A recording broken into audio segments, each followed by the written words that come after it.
My name is Eve, and welcome to Eve's Game Atlas.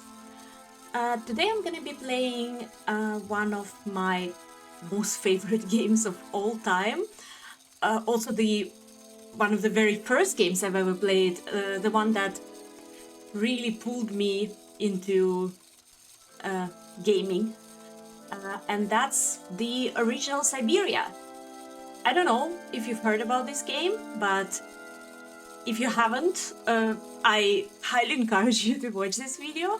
And if you have, then I would assume you would want to watch it either way, because this game is very nostalgic. And for people who played it, I think most people who played it really, really loved it. So yeah, I hope you will love it too.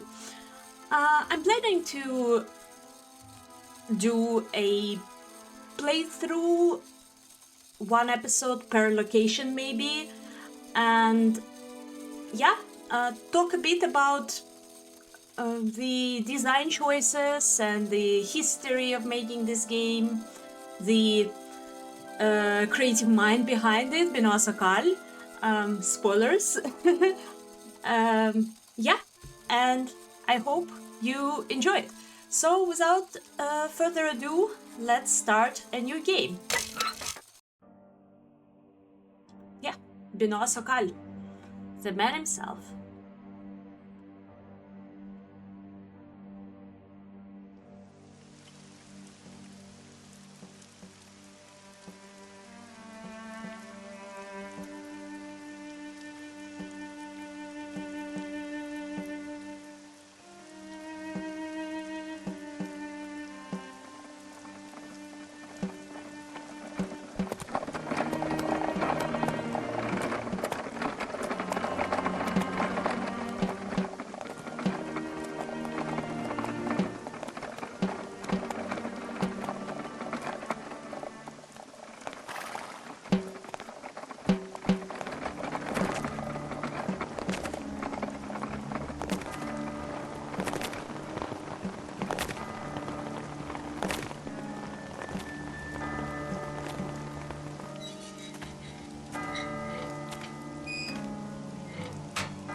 Okay, and here we are, finally in the game.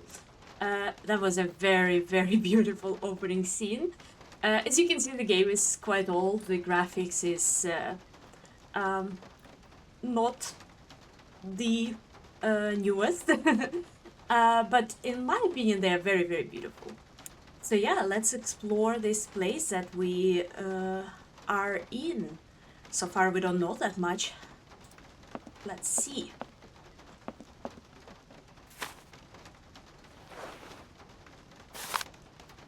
Welcome to Valadilène, the world capital of mechanical toys. Ooh, that's some thunder. Okay, so let's read this pamphlet. Let yourself be transported by the magnificent landscape surrounding Valadilène, a small charming town tucked away in the Alps, and by Voralberg Manufacturing, whose exceptional savoir-faire in the specialized world of luxury mechanical toys and automatons is at the root of Valadilène's reputation around the world. For 800 years, the Voralberg family has passed its knowledge from generation to generation, perfecting the art of that particular branch of clockmaking that breathes life into the complex network of cogs and spindles that make up automatons. Its creative wonders once defied belief and drew the admiration of young and old alike. people would come from across Europe for a chance to vie for the right to own one of these fantastic toys. Unequal savoir-faire. At the heart of mechanical automatons is at the heart of a mechanical automaton is its motor. A series of spindles are set in motion to music via a set of cogs. Attached to the spindles are cams that are shaped in the image of the music. In turn, they command a series of rods which control the gestures of the toy at their tips. A lot of reading is gonna be happening in this series. I hope you like it. And I'll try to do my best to do a good job. Automaton construction takes place in 3 stages: modeling, mechanics, and casing. The process requires the participation of 20 different specialized trades. In its heyday, the Voralberg factory employed over 100 craftsmen, mechanics, watchmakers, sculptors, tailors, and dressmakers, working in separate workshops. Voralberg automatons all have 2 distinguishing features in common: their high-precision mechanisms and the characteristic Voralberg wind-up key that you can see in this picture. Devising and assembling each model is a meticulous process. Standard toys are constructed from local wood, while the most sophisticated ones use more precious resources such as ebony imported from Madagascar. Despite competition from Asia, the Voralberg never gave in to the temptation to produce electrical robots and chose to continue their exploration of the mysteries of perpetual mechanical motion. This is actually quite nice wall building because you'll hear a little bit later, it is quite important for the locals that they are producing automatons and not robots. Unequal savoir-faire. The Voralberg have come a long way from their simple joint puppets of yesteryear. Today their creations are so lifelike, one has the impression that they can think for themselves. The first signs of puppet manufacture in Valadilène go back to the 13th century. While there was maybe no definite puppet industry at the time, Hermann Vorarlberg's renown was recognized even in the court of the emperor. Valadilènus. Anno... I assume something in 13th century. The artisan Hans Vorarlberg, or Hermann Vorarlberg, and a servant presenting his puppets to the emperor. It was not until the 17th century that Charles Vorarlberg founded the Vorarlberg Mechanical Toy and Puppet Factory, and industrial activity in the valley really took off. The reputation of Valadilène and its famous toys then just kept growing and growing. And this is Charles Vorarlberg with one of his creations. A large part of production was devoted to producing theatrical puppets at the time. The turn of the 20th century was Valadilène's golden age, as expressed in the factory's impressive architecture and the main houses of the town. The Vorarlberg reputation crossed the oceans, dispatching its fine precision mechanisms across the globe to delighted buyers who began to believe that Vorarlberg automatons had a life of their own. And this is Rudolf Vorarlberg, who managed the business during the glory years of the Vorarlberg factory. Since the end of the Second World War, the destiny of the factory has been in the hands of Rudolf's daughter, Anna Vorarlberg, the last and sole descendant of the prestigious line of craftsmen. This inspiring figure negotiated the business through the end of the war. She breathed new life into production by creating works of art to appeal to experts and enthusiasts alike. Vorarlberg automatons became rare collector's items with highly innovative mechanisms of unequaled ingeniousness even to this day. Yes. Very interesting. Let me try to remember. Yes, this is how I access my inventory. I have a dialogue notebook with some topics that I can discuss, and I have a cell phone. And I even can call. I can call my office, I can call my mom, and I can call Olivia, and I can call Dan. We'll do this a little bit later. Um, let's continue exploring. Oh, I really don't have the strength to take this suitcase any further. I wonder who can help me. oh, come on. I'm sure you could do it. But I understand the tiredness after long travel. I'll wait for the storm to end before I step outside. Very reasonable.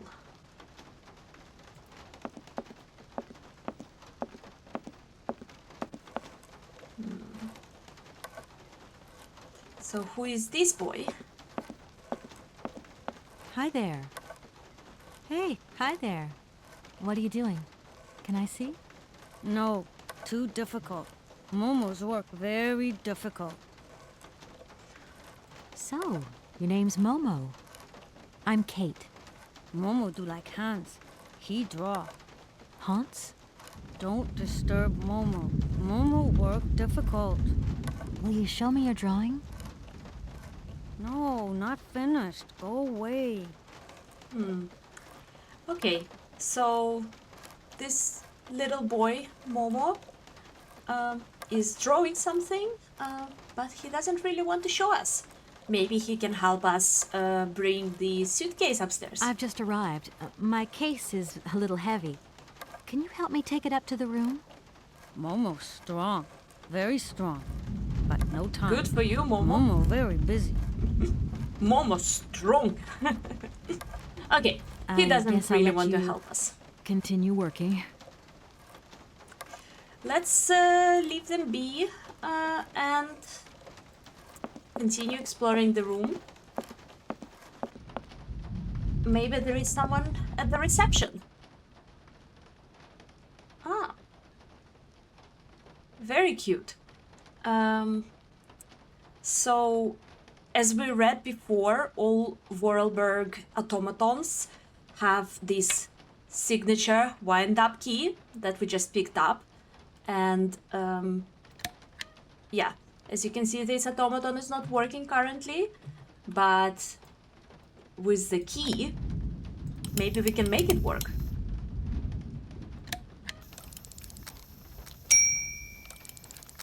Oh, this is so cute. I really love these automatons in this game. Okay, I'm coming. Well, hello there. Hi there. Hello there, ma'am. I I'm would like a Kate. room. My company should have made a reservation in the name of Walker. The company is Marson and Lormont Associates. The name is Kate Walker. Of course, Miss Walker. You are in room 6 on the next floor up. Thank you. Room 6. Let's try to remember that. Could you possibly take my luggage up, please? Please do excuse me, Miss Walker. We have been neglecting our duties. Guests are so rare these days that we forget our manners. Excuses. So you're the American excuses. woman? Is it true what people say? That you've come to buy the factory? Oh. Not factory. Anna's house. Hans' house. Excuse me? Would you quiet down, you mischievous little boy? I imagine our little town must disappoint you. You see, today is very sad for us. It's a day of mourning. Today is the funeral of Miss Anna.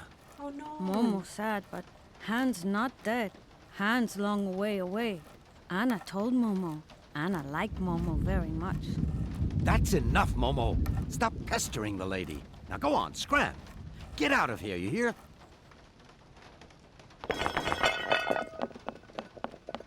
No. What was I saying? Oh, yes, Miss Anna.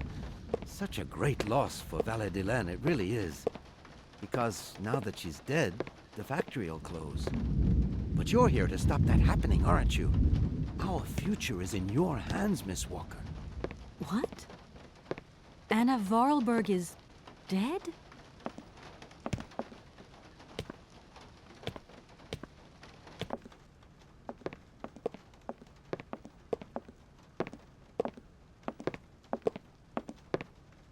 Here's your room.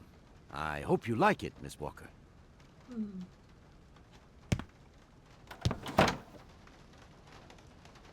Nice room. I'll leave you to rest for the time being. You must have a lot of work to do.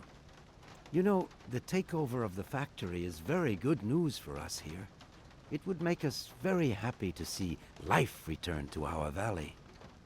If only you had seen Valadilène before. It was delightful.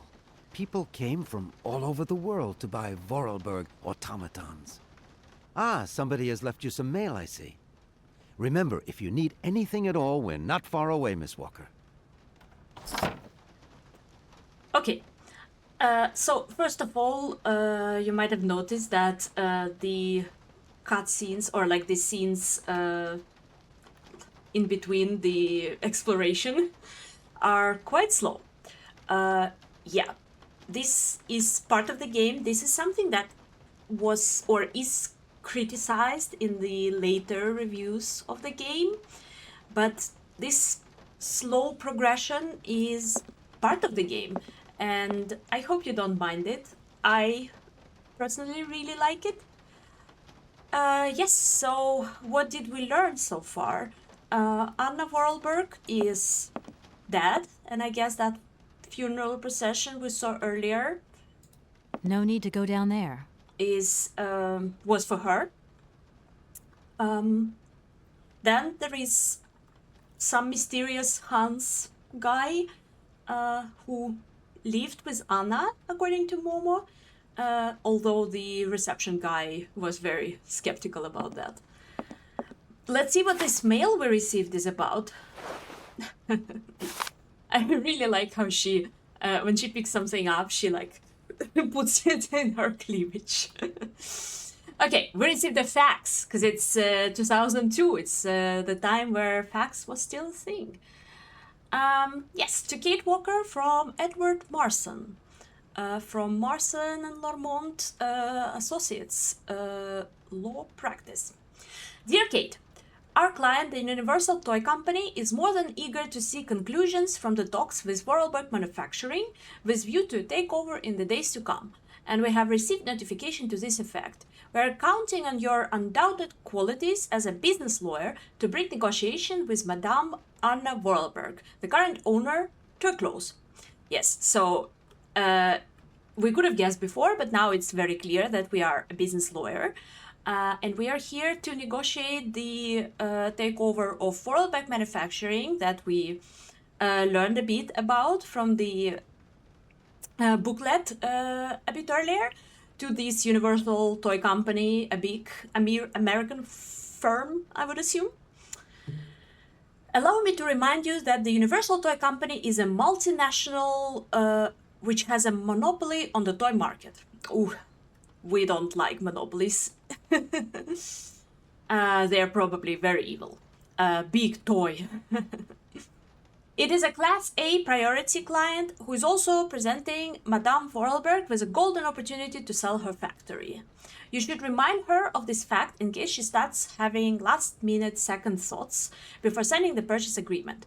This really feels like they're telling her to kind of push Anna Voralberg into selling the factory.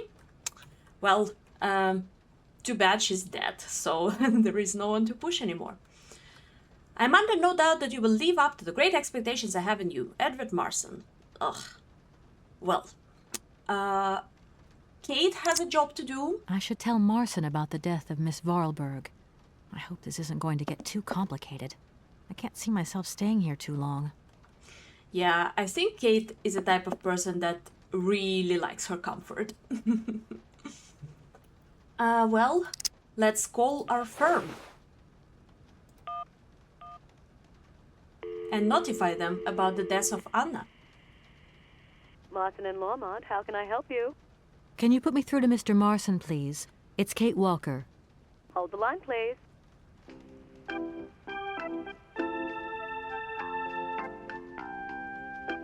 Oh, nice. Hello, Kate. So tell me, how's the case going? I've just got to Valadilène, and there's a slight problem, Mr. Marson, I'm afraid. Mrs. Voralberg is dead. Ah, that's most unfortunate. But I seem to remember we made provisions for just such a sad eventuality, and we know that there was no heir. Eventuality, huh? Yes, that's right, but... So where's the problem, Kate? Contact the notary right away. I'll get my secretary to fax you his address and an introduction letter from the firm. Very good, Mr. Marson. Right, I gotta go, Kate. Keep me up to date, okay? I just...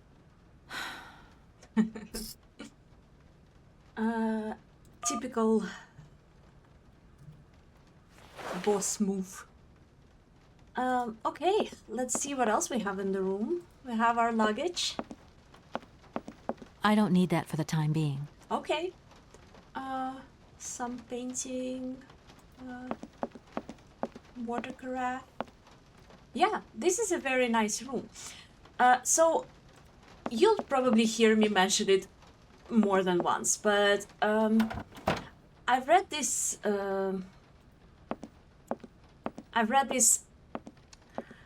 phrase, I've seen this phrase before, and I think it really well reflects the vibe of this game. The beauty of decay. As you can No see, need to go down there.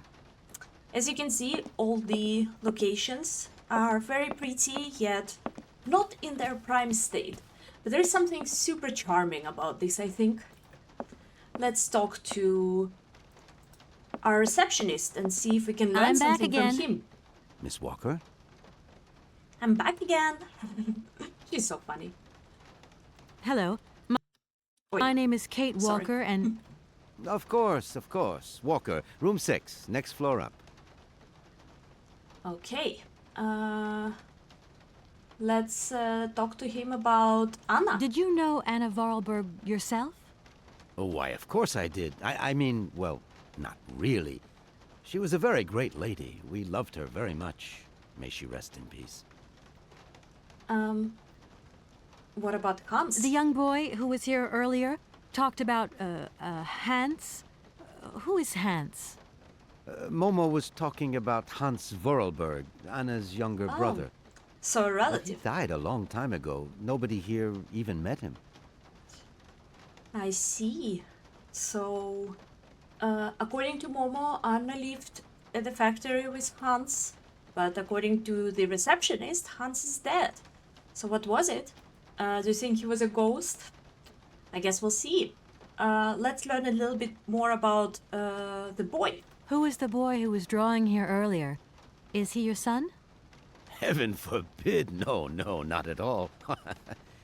He's not a bad boy, no. Momo is just a little simple, that's all. What is his connection with Anna Voralberg? Momo is what you'd call the village idiot, and Oh, Anna took rude. him under her wing. He must have reminded her of her younger brother, no doubt. And birds of a feather stick together, don't they? What does that You're mean? implying that Anna Voralberg was a little bit slow as well? Heaven forbid. No, not at all. She was a real loner. She kept to herself, that's all. Okay, so I guess Anna was a little bit unusual herself. Okay, remember how I said that if locals really care that you call their creations of Vorarlberg factory creations automatons and not robots? This is a dialogue line that proves it. I just love all these little mechanical robots. I've noticed there are tons of them here in Valadilène. Be careful what you say. Vorarlberg automatons are not robots. If you want people to like you here, never ever pronounce the word robot. Never ever. Okay. What is the difference between an automaton and a robot, then? Well, to tell you the truth, no one really knows. No, but come on. I guess the difference is that automatons work based on cogs and mechanical winding up mechanism, while robots work of electricity. But yeah. Let's ask him for our mission. A fax about our didn't mission. arrive for me, did it? Maybe. I thought I heard the phone ring. Do you think you might want to go and check? Certainly, ma'am. Immediately. Do you Thank you mind? very You maybe much. want to go and check the phone. He even doesn't even need to go anywhere. He just needs to check under his table. Ah. The service here is not great. Okay, fax. to Maître Alfoltaire from Edward Marson. Dear Maître Alfoltaire, as you are no doubt aware, our practice is charged with undertaking negotiation for the takeover of the Voralberg manufacturing by our client, the Universal Toy Company. It is with great sadness that we learn of the recent death of the manager and owner of the factory, Madame Voralberg, with whom negotiations had started. We are under no doubt that Madame Voralberg left you instructions before her death, enabling this sale to be concluded. We should remind you of the significant boost the arrival of the American multinational would bring to the economy of your region. It is for this reason that I am sure you will give our representative, Miss Kate Walker, a warm welcome. Yours faithfully, Edward Marson. Okay, at least we got an introduction letter from him, but I'll be honest with you, don't really love this guy. Thank you. At your service. Great. I'm gonna go look around Valadilène. See you later. As you like, miss. Based on the sound, seems like the raid has stopped. Let's see, earlier we saw when Momo stormed out, we saw that some cogs fell on the floor. Let's check them. And another one. Ah, I love how she puts it in her image. It's so funny.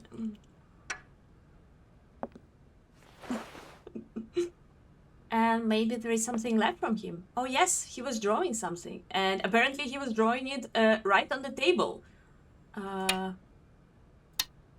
Nice. So now we have picked up 4 gears. There are 5 on the drawing. Yeah. I assume this would be important later, but it doesn't seem like... Yeah, we don't have any kind of camera or journal necessarily. So I guess if we'll need the drawing, we'll have to come back. But yeah, let's go explore the town then. I think we're fully down in the hotel. Yeah. Let's see. Ah, beautiful. Remember in the cutscene, this guy have moved forward on the railing and bowed to us. Very cute. Yes, let's proceed.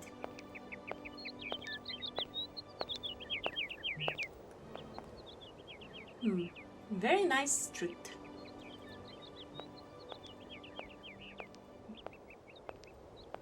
It looks quite abandoned. Yes, so as you can see, Kate is walking very, very slowly. Oh, wow, these birds are very loud. And it is part of the game's charm, in my opinion. So, as I mentioned before, and as you've seen during the opening, Benoît Sokal No has need to been... go down there. Okay, then let's continue on the street.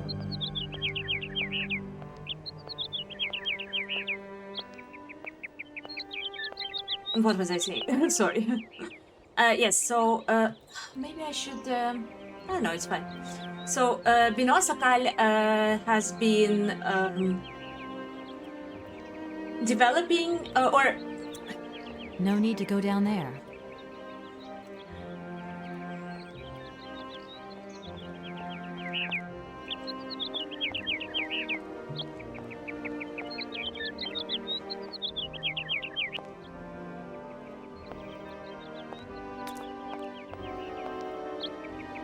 Yeah, and this bird is very loud. But yes, as I mentioned before, this game was developed by, well, Microids studio, but specifically by the team under the leadership No of need to Benoît go down Sokal. there. So Benoît Sokal is, or was, a Belgian comic book artist and game developer, and he started as a comic No book need to artist go down there. in this Belgian tradition of the comic books. If you've ever heard about Tintin or Tintin, I guess, then you know what I mean by the Belgian tradition. Good morning. Are you Let's open? talk to this guy first. Can I buy something from your bakery? No, afraid not. Not possible. We're closed. I can wait a while. You can wait, but we're closed all day. Day of mourning. Makes I'm sense. sorry. Please accept my condolences. Don't worry about it. Because of Madame Voralberg's death, all the shops are closed. Mayor's decision. Try tomorrow. Tomorrow I won't be here. That's a pity.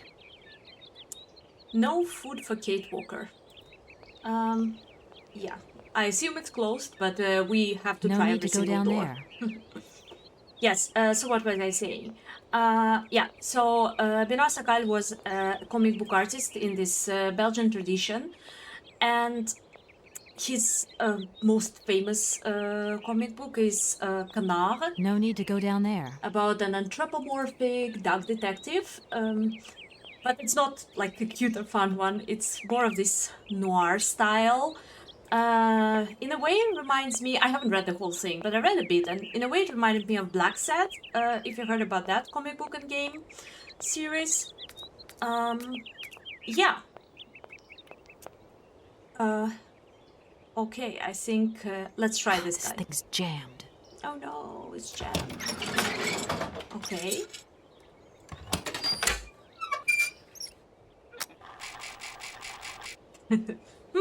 I wonder. Let's look at my hand. Okay, I don't think he found anything of interest on his hand.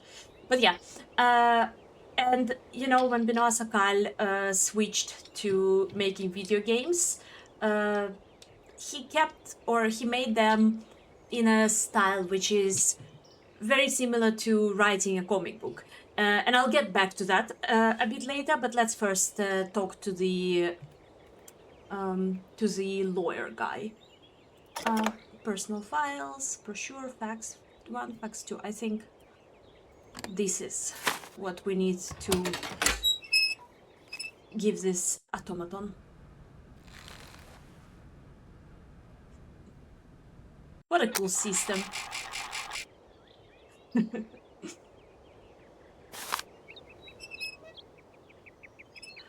Please. Let's get in. So, a lobby. Let's explore. This feels very illegal.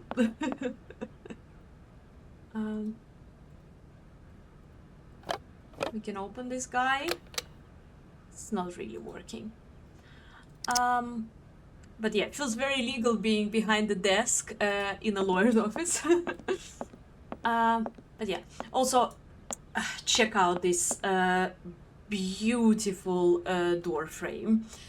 So a lot of architecture in this game are in Art Nouveau style, which is also, by coincidence maybe, my favorite style, architectural and design style in the history of architecture and design. And I don't even know if what was first, chicken or the egg, if this game was the reason I love this style so much, or if me loving the style Hello, sir. made me love this Miss game so Walker, I much. presume. Have you had a good journey? Everything went very smoothly. Thank you. Do take a seat, Miss Walker, please. Well, let's sit down and hear what he has to say. I imagine you are aware of the business that brings me here. Of course, I was waiting for you. Beautiful room, beautiful wallpaper, beautiful cabinet, beautiful table, beautiful chair. Everything is very, very beautiful in my opinion. But yes, let's introduce ourselves first. I am the legal representative for the Universal Toy Company. I'm responsible for... So I understood, Miss Walker. Okay, straight to business, I see. Let's ask him about automatons, That is a maybe? magnificent automaton you have at your entrance. I'm very proud of it. And since my health problems, it has become absolutely indispensable for me. Yes, indispensable. Yes, indispensable. It was Anna Voralberg who had the idea. She provided many houses with this kind of machinery. Yeah, Anna was quite impressive. Let's ask him about Momo. At the tavern, I met a young boy by the name of Momo. I was informed that he is mentally disabled. Whatever his condition, he told me about a man called Hans. He's apparently Madame Voralberg's brother. Moreover, it appears that Hans is not actually dead. What do you think of that? Let us take one thing at a time, Miss Walker. You will receive all the information you need in due course, you can be sure of that. Mysterious. Okay, let's talk to him about the mission. Miss Walker, I am afraid that the sale of the Voralberg factory is not as straightforward as it first seemed. What? Whoa there. Everything there. was agreed. We'd obtained Anna Voralberg's consent, and her death does absolutely nothing to invalidate that. Now, I have to be back in New York the day after tomorrow, Metro Alphotaire. Very My client business. and I are impatient to seal this deal. I understand only too well, Miss Walker. There is an heir, Miss Walker. Excuse me? An heir? But Madame Voralberg never married, as far as I know. And in my last conversation with her, she absolutely never mentioned this detail. Miss Walker, believe me, I was more surprised than you are. Anna Voralberg sent me a letter 2 days before she died. Understand, Miss Walker, that had I known about this earlier, I would have informed you. I shall read you the document in my possession. Okay, let's hear what he has to say. I am so very old. It seems that today life is slipping away from me more quickly than I imagined, and I fear that I will not be of this world to sign the takeover contract for my dear factory. So, I must make this confession to you now. My brother Hans is still alive. It would not Big surprise reveal. me if you find this difficult to believe, but it is indeed the truth. You must remember his death, his funeral too. Even though you were very young at the time, it was but a sordid charade dreamt up by our father. To him, the very idea that his only son should wish to leave Valadilène and abandon the family business was unbearable. When Hans left, he preferred to think him dead and make everybody else believe this That's too. quite brutal. He obliged me to bear this terrible secret as well. I repeat that Hans is still alive. So when I die, it is he who becomes the sole and rightful heir of our factory. Okay, I see. If Hans Voralberg is not dead after all, then I just have to sign the contracts with him. I suppose you've already contacted him? Where can I reach him? The second half of the letter informs us that Hans Voralberg is somewhere in Syberia. I will leave the document in your hands to read at your leisure. That's quite an exotic location to be at. Yeah, so this part the lawyer guy have read for us. Let's follow up on, or let's continue from here.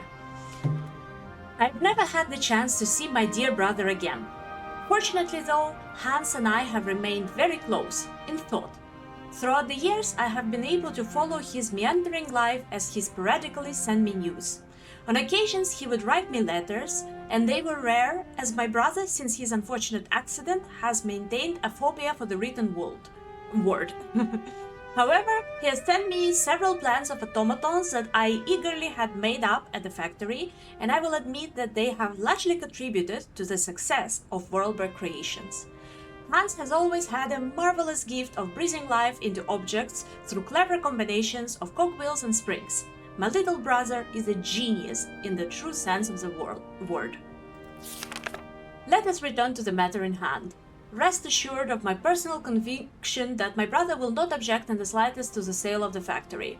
If I have already passed away when you come to read this letter, it is to him that the matter should be addressed.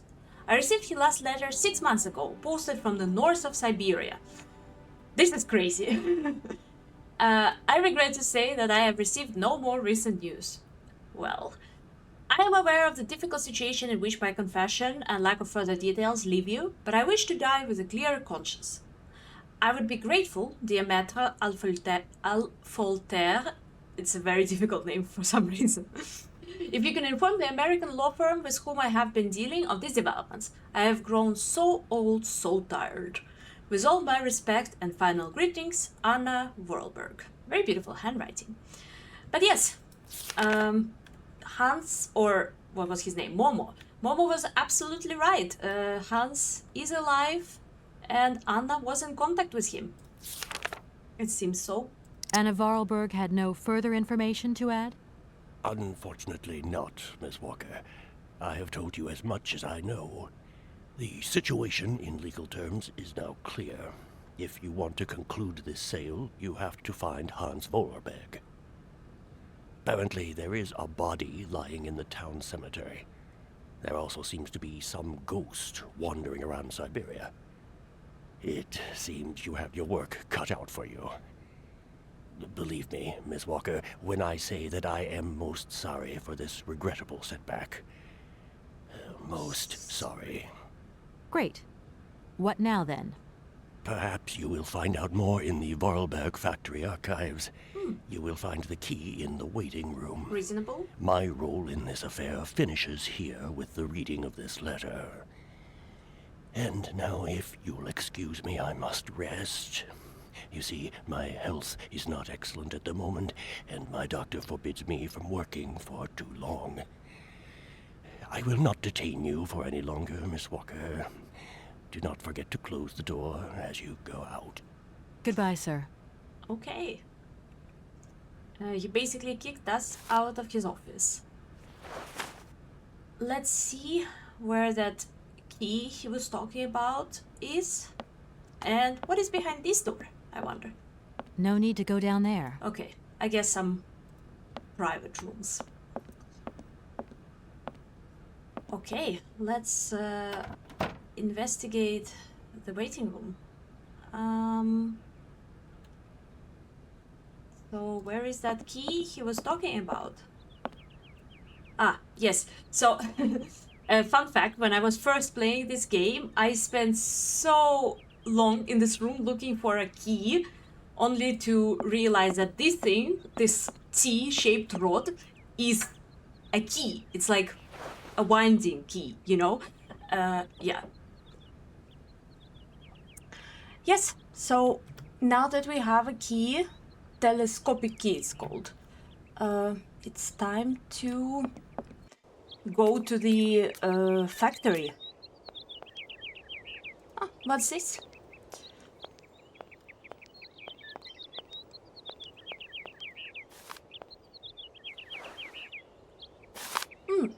A newspaper, or the Valadilène Gazette. Yeah, also back to the topic of Art Nouveau. Oh, look at this beautiful script and this beautiful illustration. Ah, I think that's a very nice style. Okay.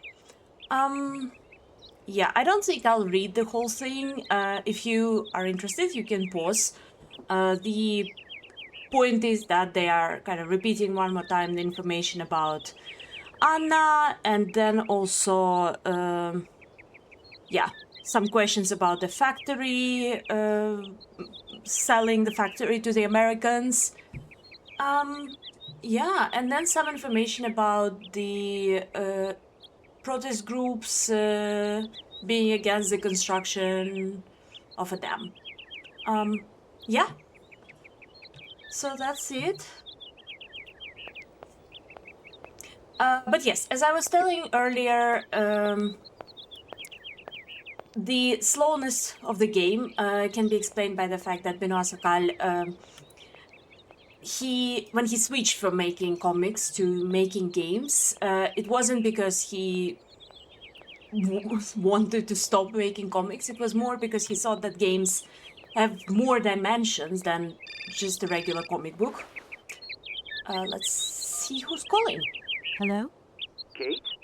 Dan, I'm so pleased to hear your voice. How are you, honey? Did you have a good journey? Have you settled in? It was long, tiring, damp especially, but I'm okay. Especially when you... Everything going as planned? Yeah, I mean, well, not really. It's not exactly what I thought it would be. You know, everything's so different here. Actually, while we're on the subject, I managed to free myself up some more lunchtime. I'll come and meet you at the airport. I hope the flight from Paris won't be delayed. We're expected at the Goldbergs about 8 o'clock. I hope you have the time to take a shower and change, my poor honey bun. Dan, I don't think the Goldbergs tomorrow night is really on. Don't worry, kid. You'll be as perfect as ever. Anyway, you never have to wear much to look really great. Dan, I'm going to have to extend my stay here. There's 1 or 2 complications. You understand? Kate, honey, what are you talking about? It's only a measly toy factory. The sale isn't going through as expected. I've got to stay a bit longer. Dan, you don't mind, do you? But Katie, you can't do this to me. I mean, it's the Goldberg contract. There's millions of dollars on the line here. I know, I'm sorry. You go ahead. Don't worry about me. I'll get back as soon as I can, I promise. Okay, I've got to go. I'll call you back soon. Love you, honey. Rude. It really felt like this. Her boyfriend is with her only because she don't need to do much to look good. Doesn't care about her job at all. If that's going to work, it looks like something's missing. Yeah, that's the key, or that's the key we picked up.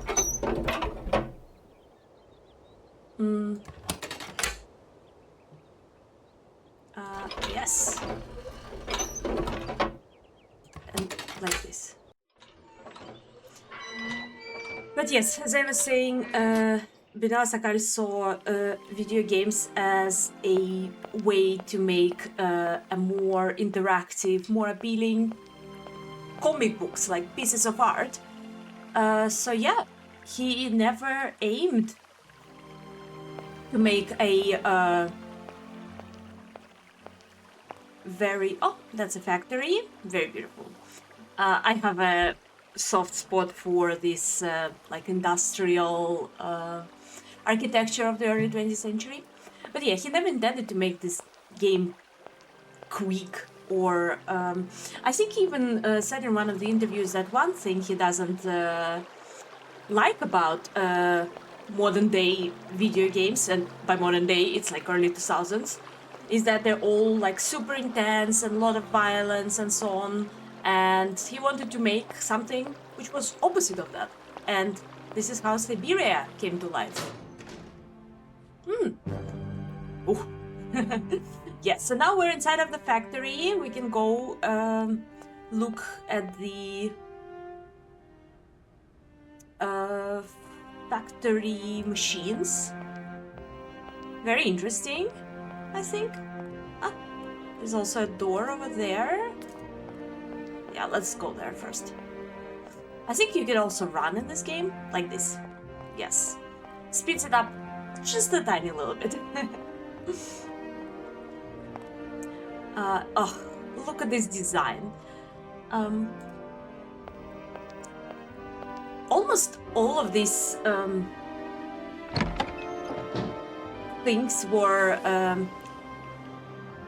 almost all of the designs you can see in the game are based on actual drawings by Benoît Sokal. I think he was given a lot of creative freedom. Doesn't look like that works. Okay. Yeah, I don't think we can connect anything yet. Okay, so he was given a lot of creative freedom by Microids when he was developing this game. So he basically had a whole team just to himself, which created a game exactly based on every single idea he had. Yeah, I don't think we can go here. Then let's go back to the entrance. And let's check this, okay. Let's finish checking the first floor first. Oh, and another phone call, of course. Yes, hello? Kate, what happened to you, my poor munchkin? I've been trying to contact you for hours. I'm in Europe, Ma. Job thing. What? Europe? My God. Oh, I've got such happy memories of Europe. Some of them even involve your father, but that's enough of that. Tell me, where are you? Paris? London? Venice?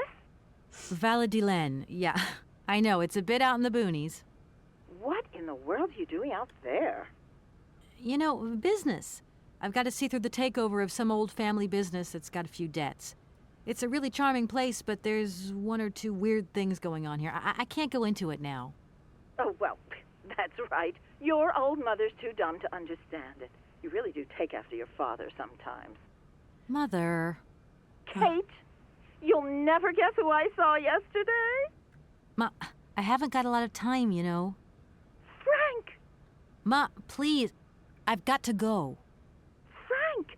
Frank Malkovich, the Russian opera singer. Well, maybe you don't remember him. He was quite a star in his day. Listen, Ma, I really don't have the time. I'll call you back. He is as charming as he always was. We spent the... Mom, I really have to go. I'll call you back, I promise. Lots of love. Kate! I find the voice acting in this game very charming.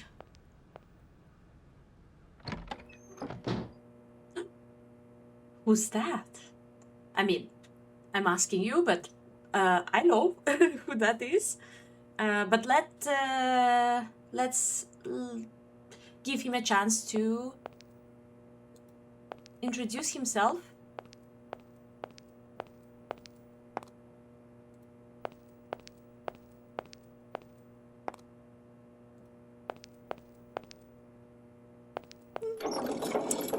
The anticipation.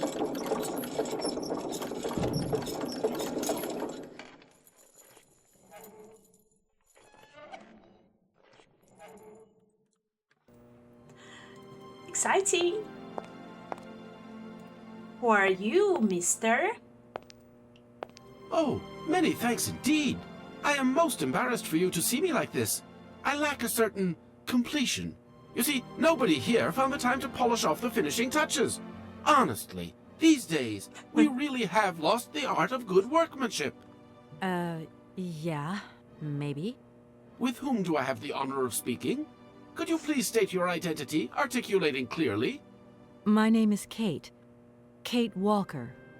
Allow me to introduce myself. I am Model XZ2000. My common name is Oscar. I represent the technological zenith of this factory's production. I have been designed to drive a locomotive. A touch messy, but an essential task. Yes, so this is Oscar. We're gonna see a lot more of him throughout the whole game series. But yeah, I am very glad we finally met him. Let's ask him about Anna. Has it been a long time since you last saw Anna Voralberg? 72 hours, 32 minutes, and 20 seconds to be precise. This regrettable absence explains the delay in my production process. Anna Voralberg is dead, Mr. Oscar. What do you mean by the notion of death, Kate Walker? Broken. Disactivated. Worn out. Damaged. Unplugged. Oh, that really is most bothersome. I'd rather counted on finishing my production.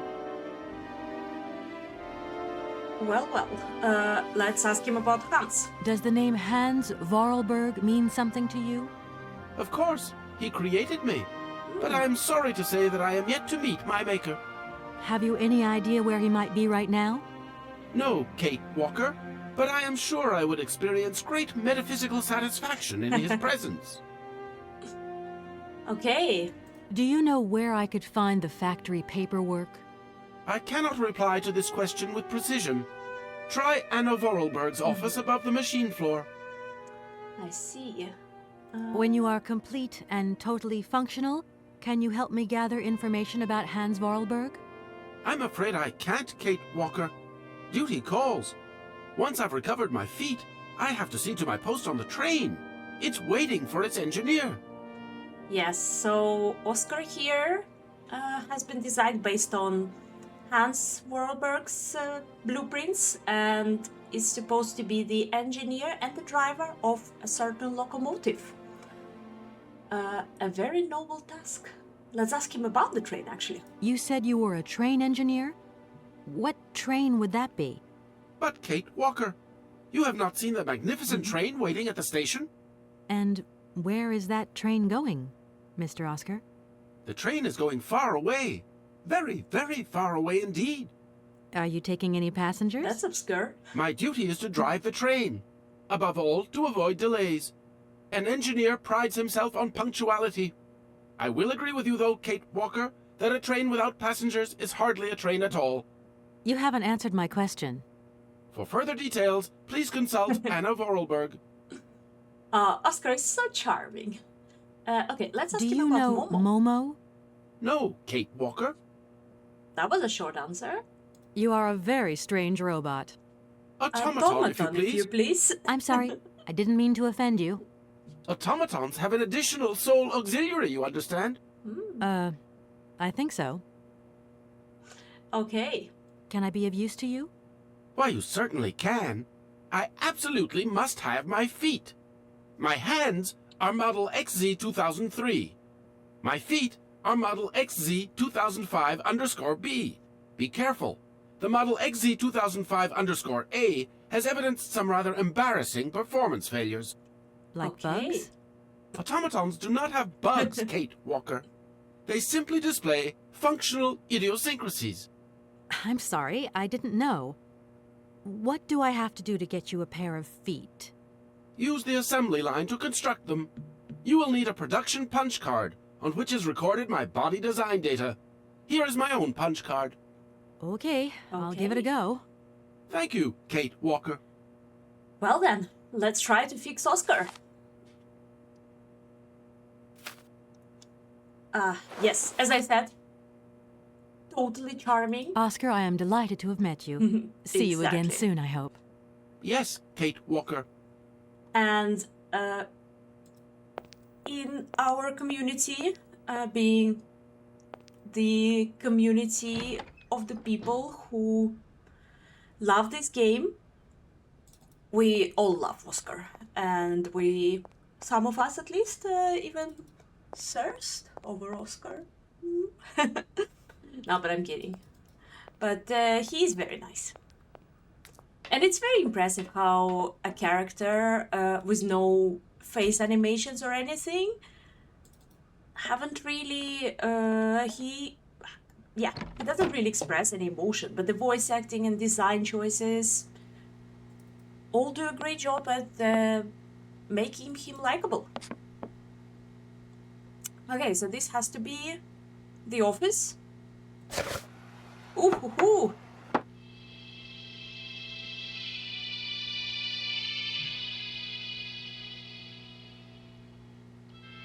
Secret compartment.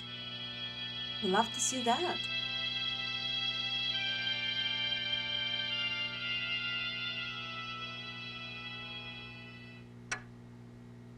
This thing's jammed. Ah. If that's going to work, it looks like something's missing. Okay. So I guess this was the music cylinder, and if we find any other cylinder, maybe we can play it here.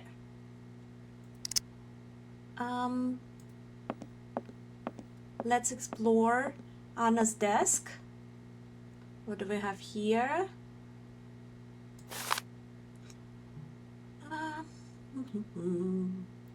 Penalty charges, unpaid invoices, more unpaid invoices.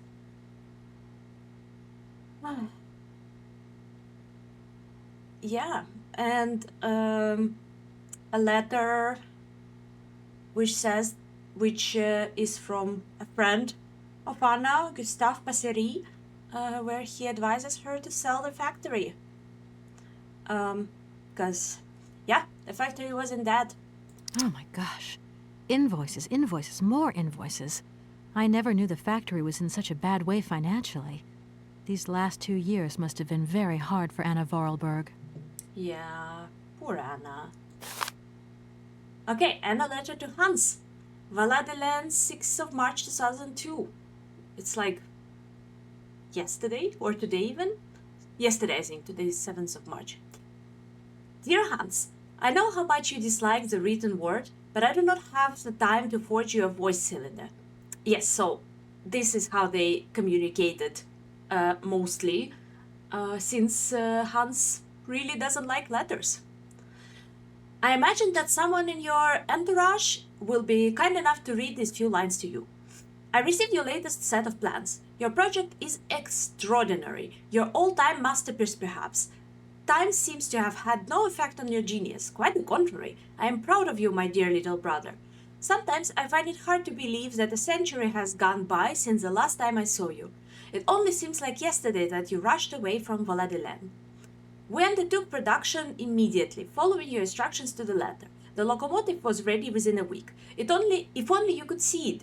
But you will see it. That much I have promised you. It is magnificent. It seems impatient to set out on its maiden voyage. There is only Oscar left to build. I hope I will finish him soon, but as you can imagine, his mechanism is complex and takes a great deal of time and handiwork. Correct me if I'm wrong, but I understand you wish me to bring you that cursed prehistoric doll, the very sort of which I wonder... The very sort of which... I wonder if it is still in the cave, and if it is, what state it is in. But what does 60 years matter after all? But what does 6 years matter after all, to an object already several thousand years old? I'm going to find it, Hans, I promise you.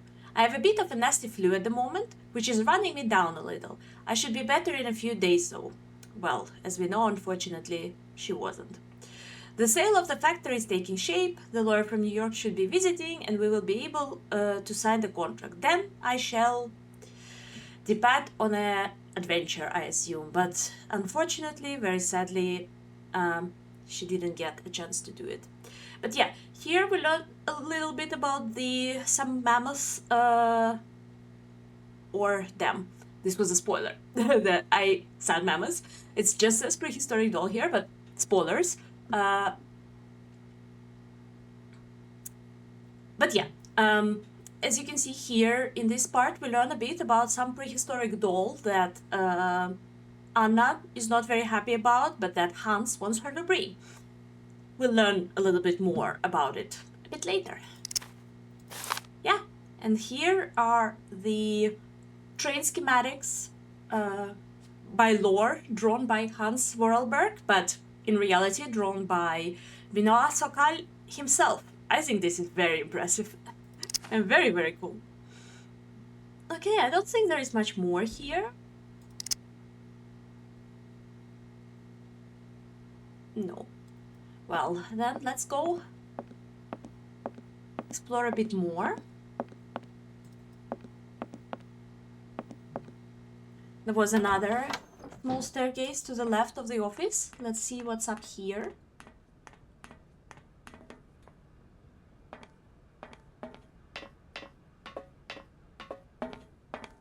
Okay. Letter here, but I don't think it's interactable. And some buttons. But yeah, I don't think it's on. Doesn't look like that works. Yeah. Well then, we need to find a way to turn this whole factory on. Let's go.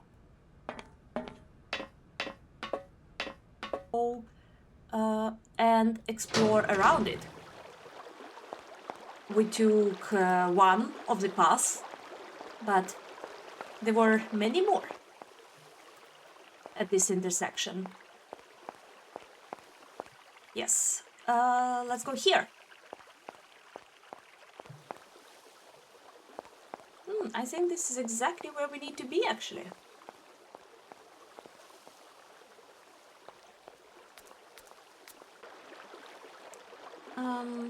Yes, I think this is what needs to be transferred inside to the factory. Yes. Exactly.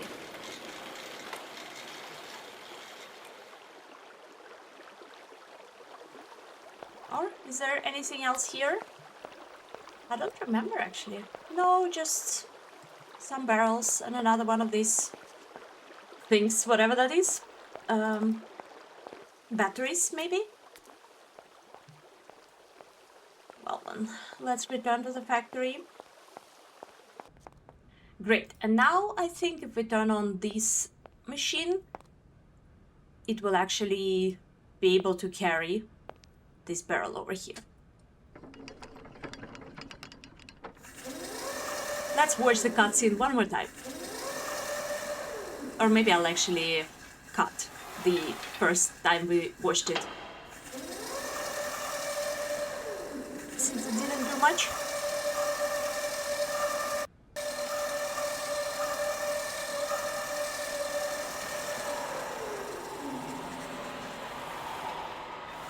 Nice.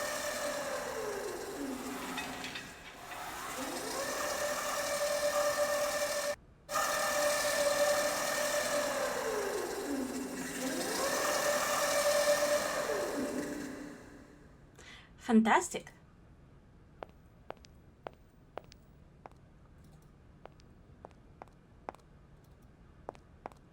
Oh, wait.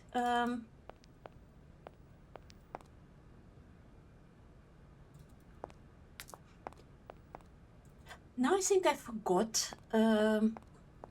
What am I supposed to be doing next? Because I think I need to somehow connect. Can you run, please? Somehow connect the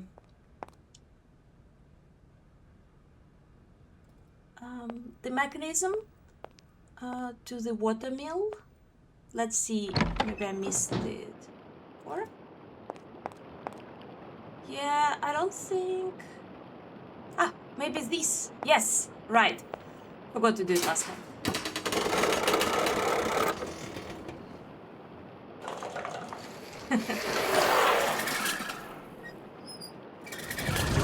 Aw, isn't this thing extremely cute?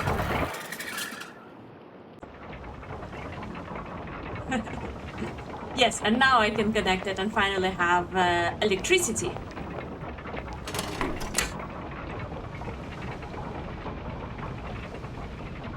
Beautiful. I think everything is connected now. Yeah, the factory got very loud all of a sudden. Yes, the way the factory should be. Yeah, I think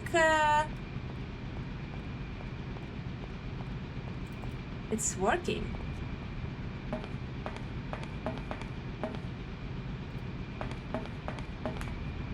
Yes, now it's on, I think. Yes, so Oscar gave us Oscar's card. Let's try it on. But yeah, I don't think we have the information on...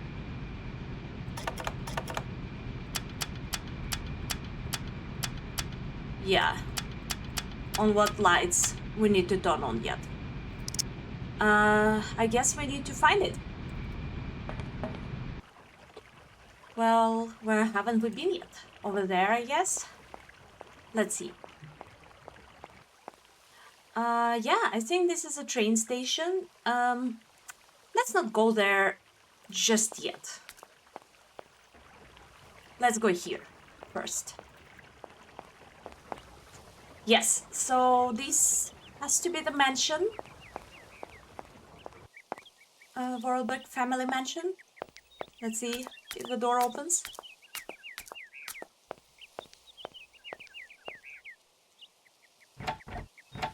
Of course it doesn't. The door's locked, but I've still got to get in there. Yes. Well, I'm sure we can find a way around.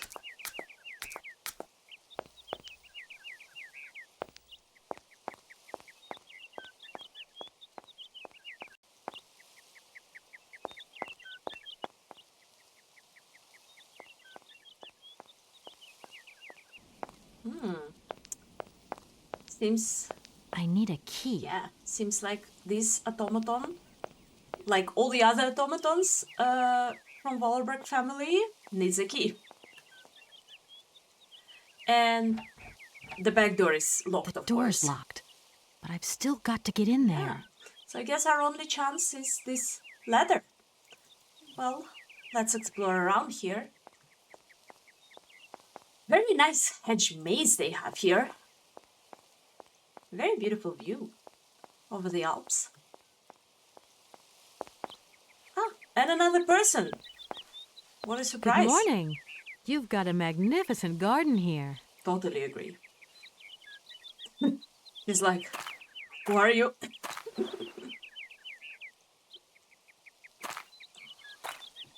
Oh, please don't talk about it. Since my gardener automaton broke down, there are weeds everywhere. You can't imagine how much work it takes me. I don't know whether I'm coming or going. We're not used to doing without our robot help here in Valadilène. Robot? But everybody says that we're going to have to get used to it. How dare you, lady? Don't call them robots. Okay, let's see. Let's go left first.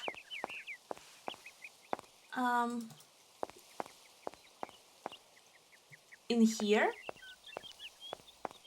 Oh. Small water trove. And of course, the key. Exactly the key we needed. Does this gate open?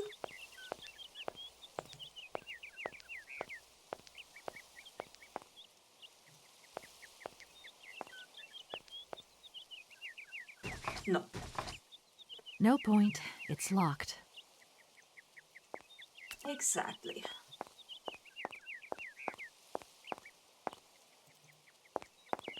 Let's try the right now. Look at this shot. And tell me this is not a painting. This is so artistic. And again, back to my favorite topic of the beauty of decay. Look at this sculpture. It's broken, there is some moss, this pond is overgrown, the hedges are a little bit overgrown, but this is the atmosphere, like these imperfections is what makes this atmosphere so mysterious, like this fog around here. It's just beautiful. Poetic, I would even say. Okay then, let's try... Oh, look at those birds. Let's try to wind up that ladder, shall we?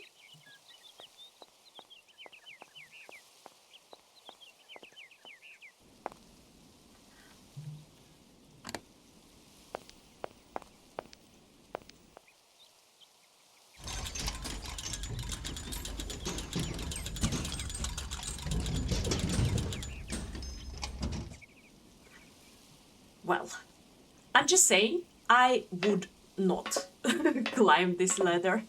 This is terrifying. Kate is a brave person. Ah, I love this music. Okay, let's explore the attic, I guess.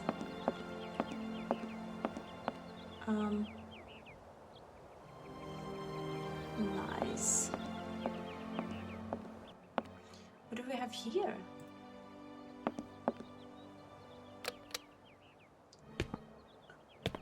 Oh? This moment jump scares me every single time. You draw mammoth for Momo? Ah, Momo, it's you. You scared me. I agree. That was very scary. What are you doing in here? Momo want mammoth picture, like Hans picture. Sorry, I haven't got a picture of a mammoth with me. Take paper and pencil and draw mammoth for Momo. You don't give up easily, do you? No, he doesn't. Let's talk to him a bit more. Let's ask him about trade. Tell me, Momo. I met someone real interesting in the factory. A kind of robot called Oscar. Automaton, Kate, No, automaton. She told me about a train. Anna didn't tell you where it was going, did she? Train! Train!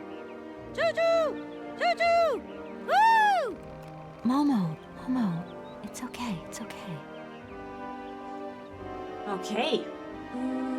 It must be fascinating to live in a village full of automatons.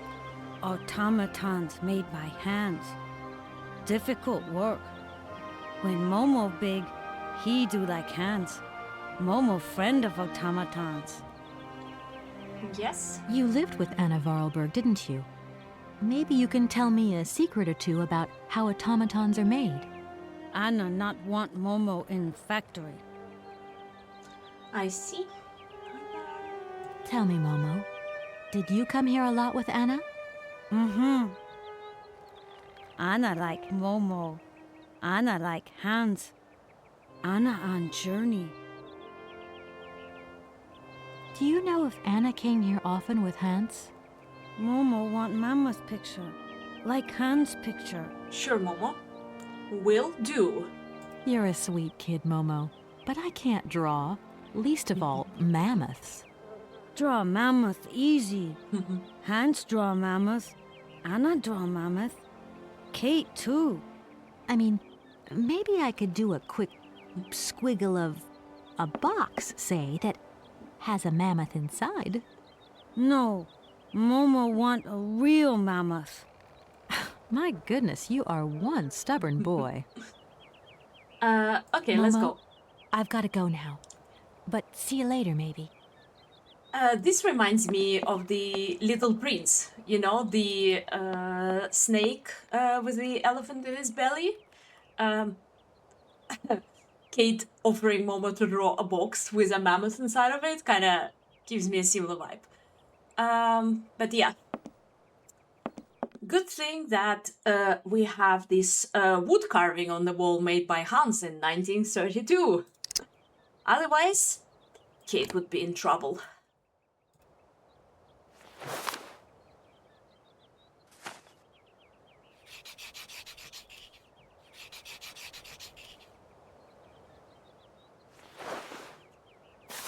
Nice drawing. Let's see if Momo will be happy about it.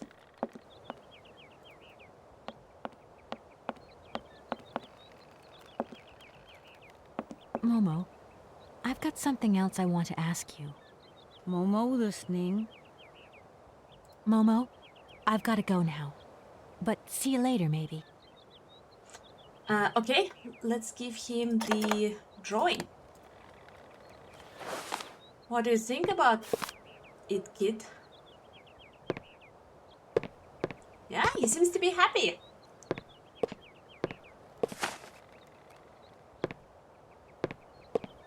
Thank you. Momo happy. Now follow Momo. Momo show his secret to Kate.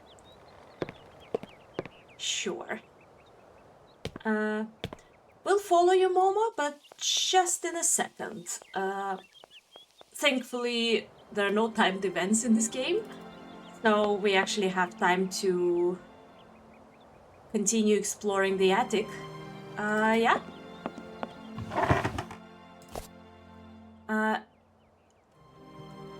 Ink bottle and Anna's diary.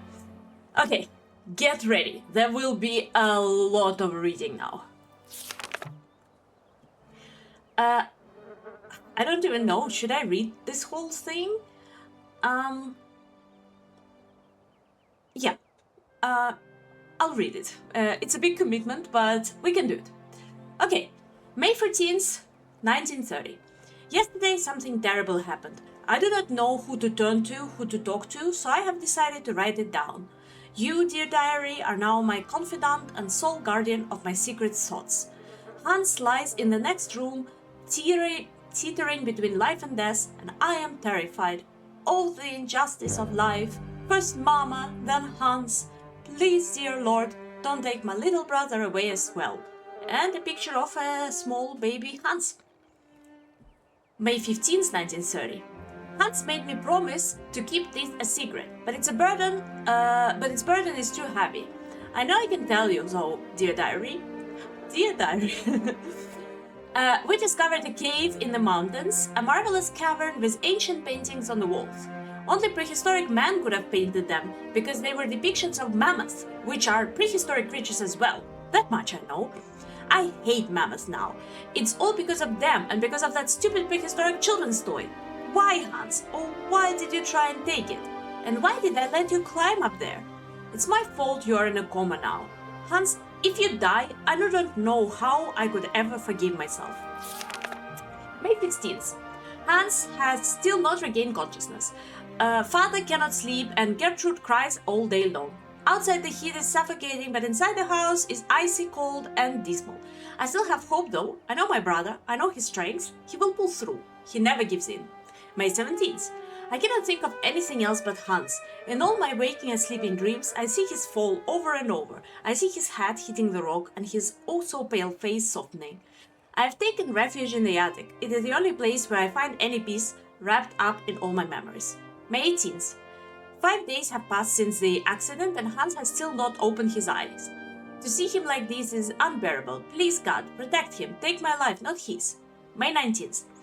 I feel so desperate, so alone. I want to snuggle up in Father's arms, but I dare not. He's so impassive. Oh, Hans, don't leave me here. May 20th. It has happened. Hans has come back to life.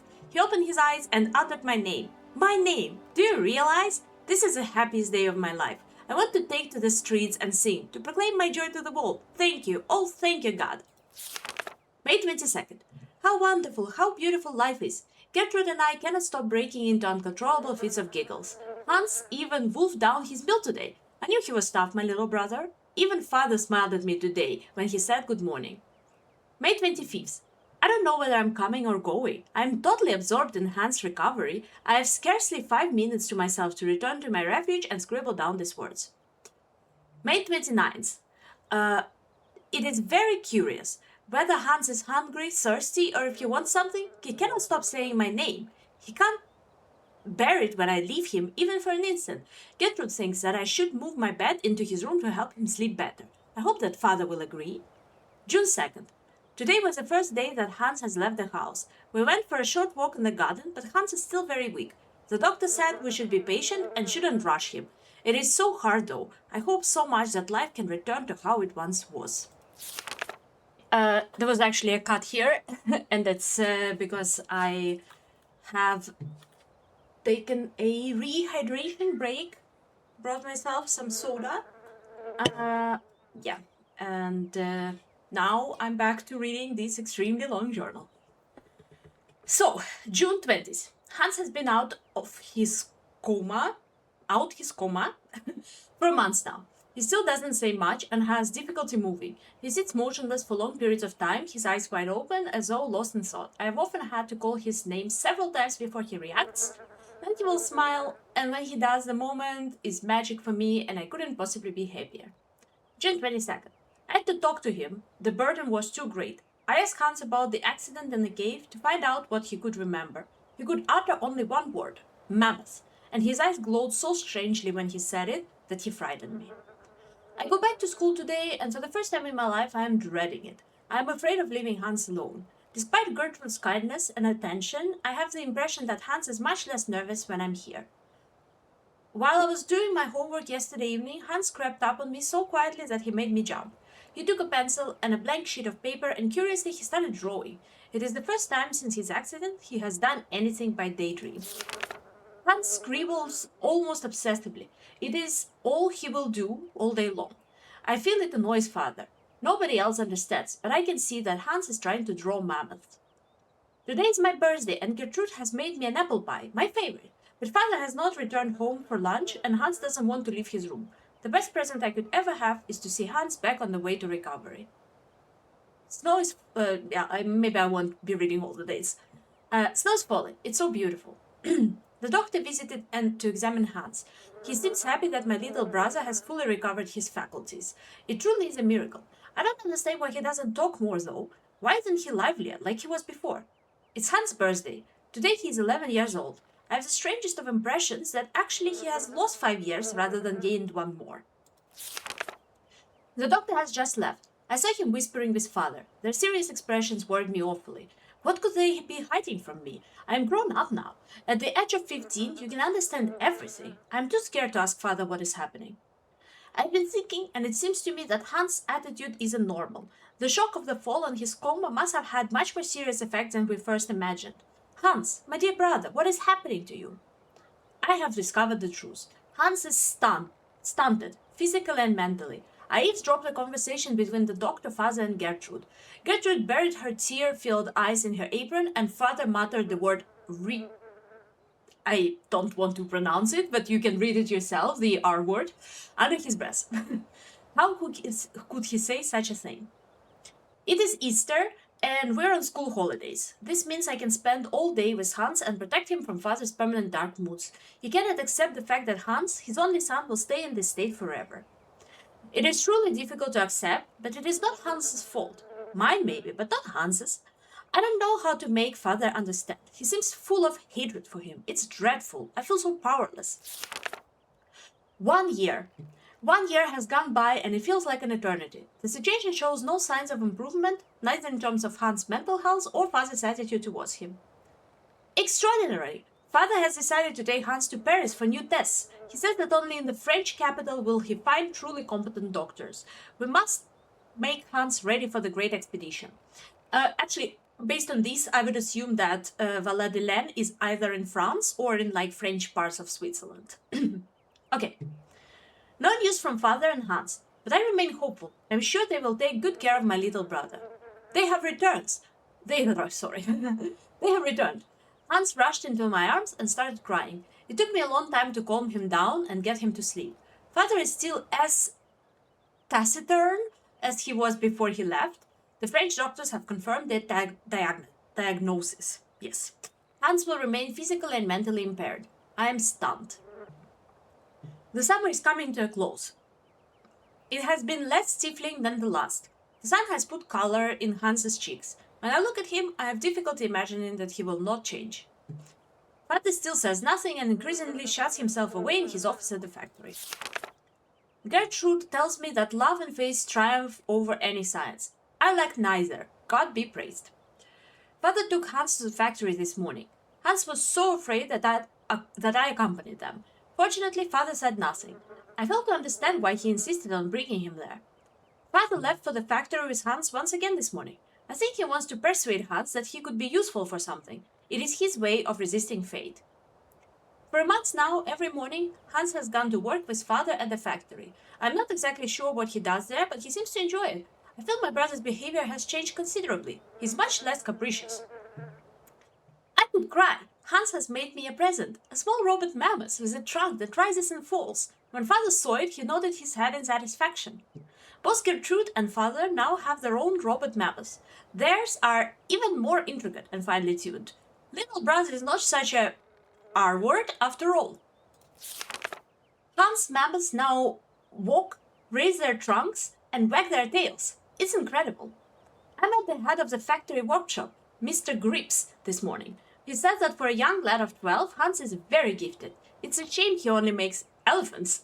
Father and Hans were locked in a long discussion yesterday, or should I say Hans was locked in one of father's long monologues. As it is inconceivable that Hans should go to school like other children, father wants to take him on as a worker at the factory. However, Hans will have to stop making his own little devices. Hans's silence, his half-gaping mouth and staring eyes finally sent father off in a rage. Yeah, it seems like their father wasn't very good at parenting. I tried to broach the subject with Hans. I suggested he should obey father. Learning a craft at the factory is his one chance to do something constructive with his life. He's so gifted and takes so much pleasure in making automatons. He did look like he wasn't listening to me, but I know he'll think about what I said. It's not that Hans cannot speak. It's rather that he doesn't want to speak. He uses the least possible words for communication. Except with me, but he's still very economical with words. Incredible! Hans was not just satisfied with learning how the assembly line works. Instead, he has completely redesigned it. Father and Monsieur Grips are taking a serious look at his plans. Father has wanted to talk to me about my future since I passed my exams. He wants to send me to university because he says my intelligence is astounding. My heart was beating so loud. It is true, I do love studying, but I couldn't bear to be away from Hans. What a ghastly summer. I've been permanently torn between my desire to go to university and my refusal to leave my brother. I talked about it with Hans, but he said nothing. That same evening, I found my own little mammoth broken. Hans had another fit of hysterics at dinner again. Father announced that Hans' new assembly line would soon be finished. However, they have removed the automaton parrots that shout orders as they were deemed superfluous. Superfluous? Hans was livid. He hurled his soup dish to the ground and stormed off to his bedroom. What will happen between the both of them when I'm not here? Also, by the way, parrots that shout orders? Parrots that shout orders. Sounds like a great idea to me. I think it was their loss, to be honest. Despite my scruples, I am finally leaving. Hans has not talked to me for a week. Father would not understand if I told him why I wanted to stay. My heart is so happy. And then this was October, and she came back on Christmas. It is so strange to be home. I had never left home for such a long time before. Once we were alone, Hans did not stop talking. Words just leaped from his mouth. How we laughed at his excitement. He presented me with a delightful little ballerina to replace the mammoth, he told me. I was so touched that I started crying. Distance has done nothing to harm the strong bond between us. Then September, so this was Christmas 1933, and next entry is September 1937. It is strange to pick up this diary once more.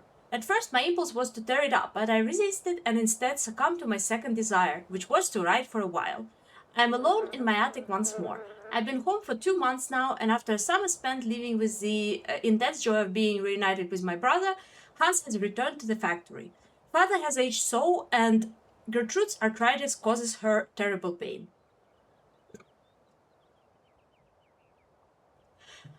September 13th, 1937. All in all, these last 4 years have been kind to Father and Hans. The relationship is less tense. They still do not exchange much conversation, but they now have a thing in common, the factory. I am even beginning to feel a bit jealous. Silly, really. Hans hasn't changed. To help Gertrude, he has designed a totally automated kitchen, and Gertrude can't stop moaning at the wooden puppets. Oh, how I adore them. I went to go and see Father and Hans at work. I hadn't been to the factory for ages. It is strange how much it had changed. It was very curious to see them set about their tasks. I like Father's new office very much. Hans has a small workshop on the first floor, cramped with odds and ends, unfinished robots, automatons, and designs, exactly as I imagined it in fact. The factory is working very well. Orders for toys keep coming in, spurred on by the run-up to Christmas. When I was at university and I said my name was Voralberg, people would ask me if I had any relation to the Valadilène factory. Now I know the effect that Hans' genius has had on the factory's renown. To make myself useful, I started helping Father set his papers in order. The most extraordinary thing of all is that for the first time ever, I have the impression that the three of us form a real family. This is so sad. Hans never ceases to surprise me. Between home and the factory, his behavior is so very different. In his workshop, he's serious, concentrated, a proper young man who keeps his eye on everything going on, constantly on the move and in control. One has the impression that each single toy is his very own infant. At home, he turns back into a child once more, and is either moody or a happy-go-lucky buffoon. Christmas. The most wonderful Christmas of my whole life. Hans and I could not stop giggling like children beneath Father's disapproving glare. I know that he was only pretending, really. Our hearts are so full of hope. Hans came to me in my bedroom yesterday evening. I felt terribly awkward, terribly ill at ease. I might have guessed. Hans wants to leave. Leave Valadilène, the house and the factory. He wants to go traveling. He doesn't know where to or for how long.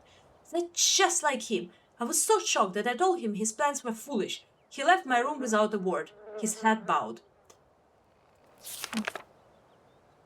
I thought that he wanted to leave because of Father. Not at all. It's because of the mammoths. He wants to go tracking mammoths.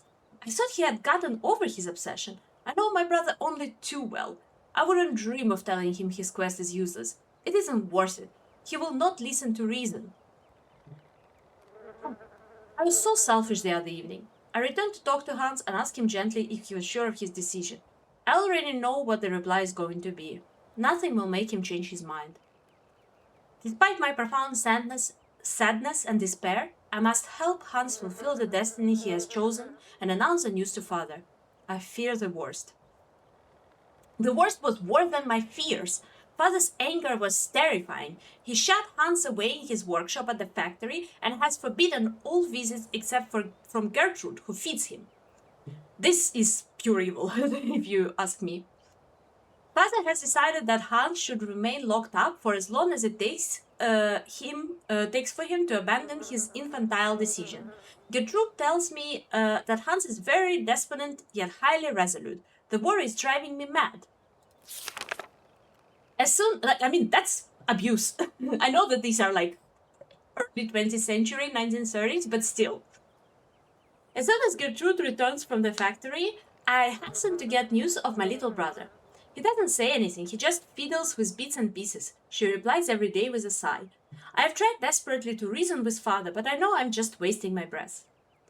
Hans is 18 years old today, and he is all on his own for his birthday. In secret, Gertrude delivered to me a small robot from Hans. It's a robot of us as children. That's the one we saw in Anna's office. It works with a small cylinder punched with tiny holes. A music machine. I quivered with emotion as I turned the key. The message it gave me was simple. He was telling me he loved me very, very much. That is very sweet. Gertrude gave me a different tiny cylinder for today's toy.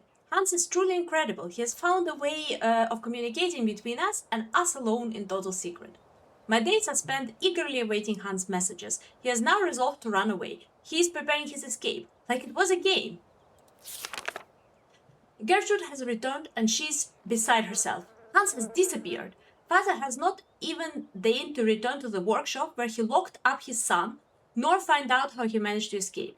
He just gave me a black look as if he knew we were up to something behind his back. It is beginning to dawn on me that Hans has gone. I miss him so much. Lord, please protect my little brother and watch over him for me. With Hans gone, father now locks himself away night and day at the factory. The house is so gloomy now. This morning I caught father in the drawing room installing a coffin on a trestle. The sight of it made my blood freeze. What on earth is he up to? My questions meet only with stony silence and a permanent black countenance. Behind closed curtains, the drawing room with the coffin surrounded by huge candles has become a veritable funeral chamber. This is ghastly. I have just understood what father is up to. This morning the priest came to pray before the coffin, and I finally caught on. Father is in mourning for the death of Hans. Father made the priest believe that his son was dead. How would he do such a thing? And I agree, this is mental. In the madness occasioned by his grief, my father grows even more cold and calculating. He contacted his old friend, Dr. Schmoll, who duly drew up a bona fide death certificate without even seeing the body. I dare not imagine what yarn he spun. Hans' funeral will be officially held next Sunday. Father strictly forbade me to attend. This sordid masquerade makes me feel ill, but I cannot denounce the subterfuge, or else I will display my father's mental instability to the world. The shame would kill him, that much is certain. Okay, yes, she clearly loved her father, and it was different times, but this is crazy. I have to get away, and this is an important page. March 23rd. I have to get away, far, far away. And then 1 month later, April 23rd. No, I will not leave. I have thought long and hard. My life is here, next to my father. He doesn't deserve it. He needs me too much now. The factory needs me because father is incapable of running it now. Besides, I can only find peace of mind among Hans's robots. And how shall I know when he has sent me new ones if I am not at home to receive them? No, I shall not leave. My destiny is to remain here and keep watch. The end of this extremely long journal. But yes, now you know the full story. Hans fell. Hans and Anna went to a cave. They found this mammoth toy, and Hans fell from the heights. And yeah, it seems like he injured his head, became physically and mentally disabled, and obsessed with mammoths. And then, when he wanted to leave, their cruel father have pronounced him dead. I think this is such a crazy story. And very, very sad. There's Momo. Yeah, I feel really bad for Hans, but I also feel really, really bad for Anna. She didn't deserve this whole situation in her life. And I think she really deserved more. A better future. But that's what she got. But yeah, let's follow Momo and see where he's leading us. To his secret place, he said. Let's see.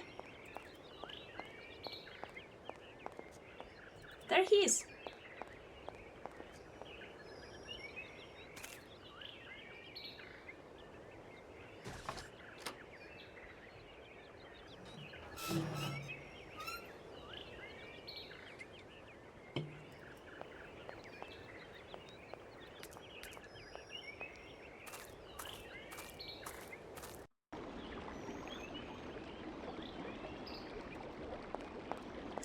Also, wait, this is also such a beautiful shot.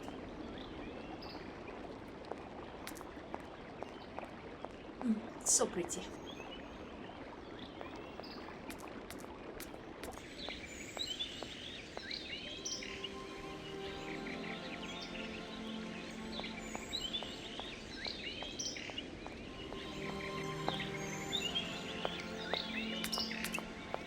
Okay. So Momo is leading us to the forest. Creepy. Let's see what his secret stash is.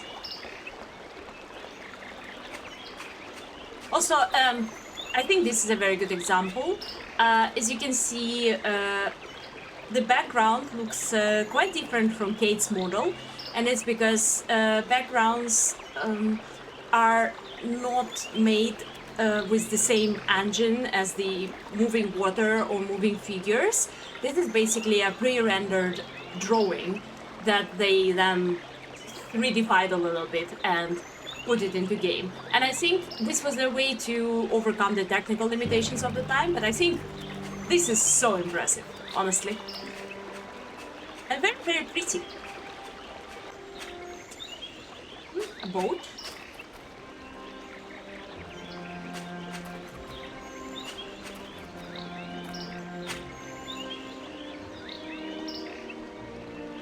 Okay, so what do you want to show us, Momo?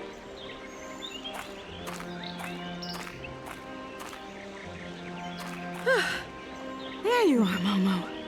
This is some walk you've taken me on. I've got to say, though, it sure is mighty pretty. Momo come here often. Momo like make splash in water. Why have you brought me here? Mammoth doll in cave. Very important for Hans, Anna say. Cave? What cave? Where?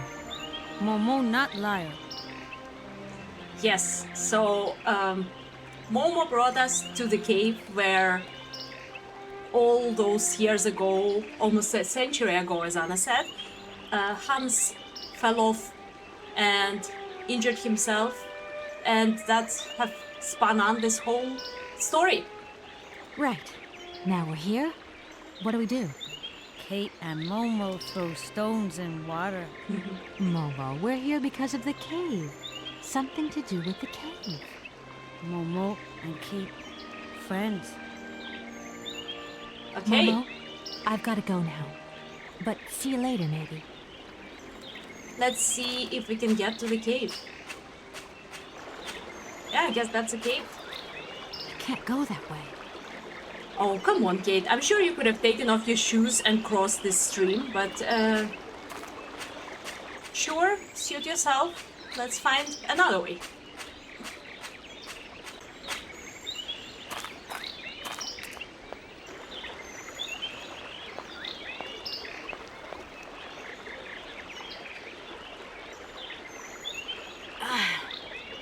It must be broken. I've got to get a helping hand here. Well, Momo said he's strong, so let's ask Momo.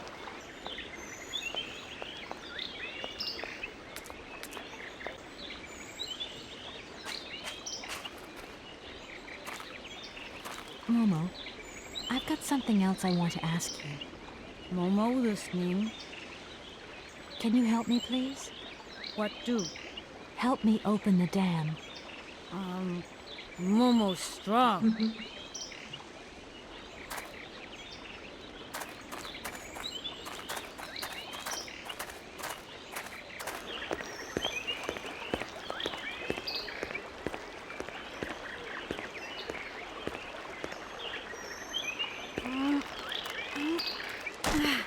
No! You broke it, Momo! Oops.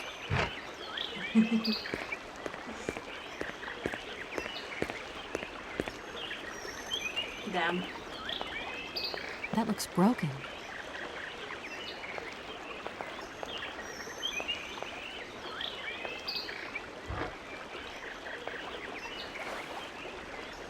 I'll never get tired of watching Kate take a huge item and just push it into her shirt. Can we repair it like that? No, doesn't seem so. Well, let's find another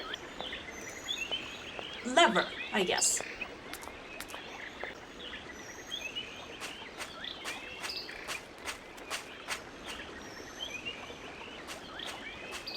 What about this rope? Good work. Wait, let's see her. No, okay. I could use one of the oars from this boat as a lever. But how am I ever going to get a hold of it? I don't remember if she pushes the oar into her shirt as well, or look, she just pulled it out of her shirt. But let's see. Would be very funny. Ugh, that oar is all dirty and wet. It's fine. Ugh, What? that oar is all dirty and wet. Okay.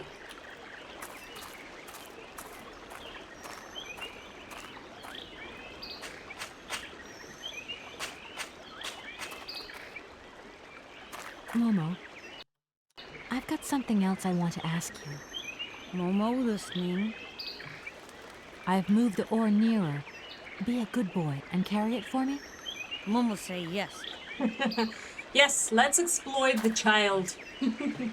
Let's, it's all dirty and wet. Let's make the child carry it. Kate is so evil.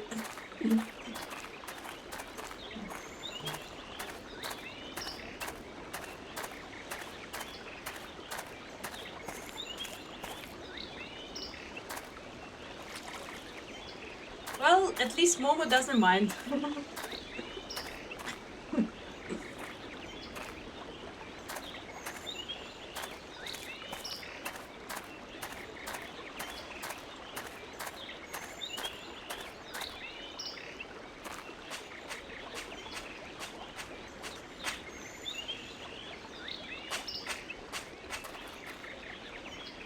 Momo, I've got something else I want to ask you. Momo listening. Can you help me, please? What do? I need a hand opening the dam. Momo say yes. Momo strong. Momo strong. Let's go, Momo. With this oar instead of that rotten lever, I think you can do it.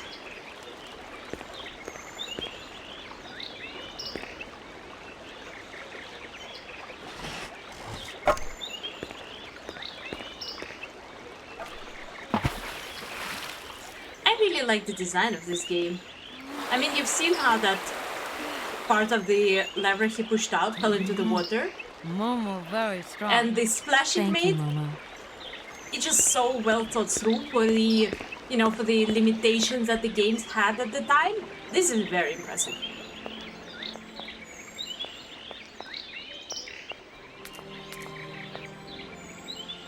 Ah, he's gone. Maybe he's inside of the cave? Also, speaking about the limitations and the fact that this game is quite old, there is a remake that came out recently, and I have played it, but I didn't really enjoy it that much. And here are the ancient people riding mammoths.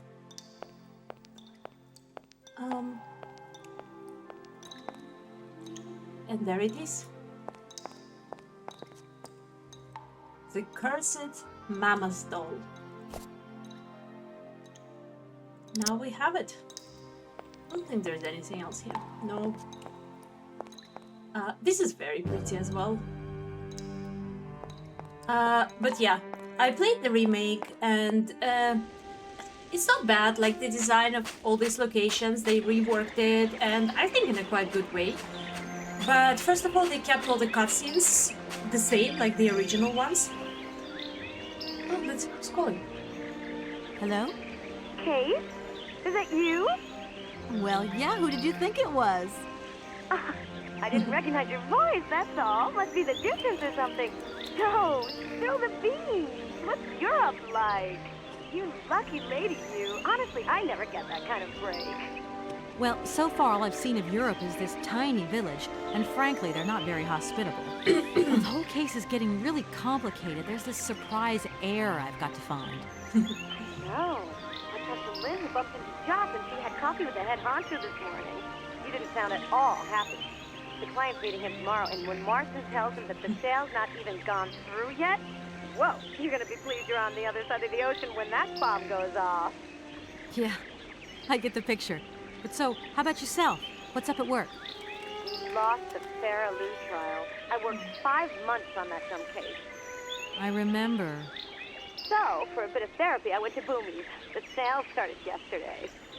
Wow, lucky. It was absolutely crazy, Katie. Absolute mayhem. You know that blue silk top I wanted? Guess how much I got it for?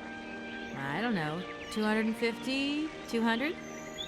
$140. Just get yourself back there and I'll go down with you. An expensive top. Like it's my choice. Look, I gotta go. Call me soon, huh? Even for today, I would say. Account of every moment of your great adventure. Get out of here. Look after yourself. You too. Okay. Yeah, I will. At least it seems like her friend, what was her name? Olivia, I think, is nice, even though she spends crazy money on the clothes, but we're not judging her. But yeah, so far out of everybody in her contact list, she's like the only person who's been nice to her. Her boss only cares about work, but okay, that's fair at least. But then her boyfriend only cares about his work and how to have Kate there as a trophy wife or something. And then her mom is, well, being a mom, I guess. But yeah, not really listening to Kate that much either. Yeah, it seems like Kate has quite a tough personal life. Okay, so now that we have a mammoth, let's try and oi, accidentally pressed the wrong button. Let's try and check the factory one more time, because we still haven't found the schematic for Oscar. The birds are very loud in this specific location.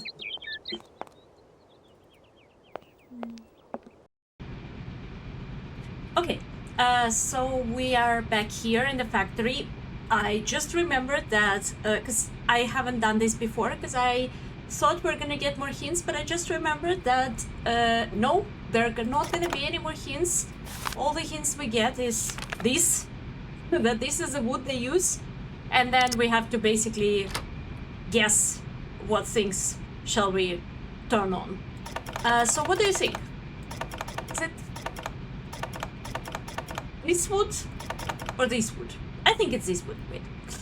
Let's look at it one more time.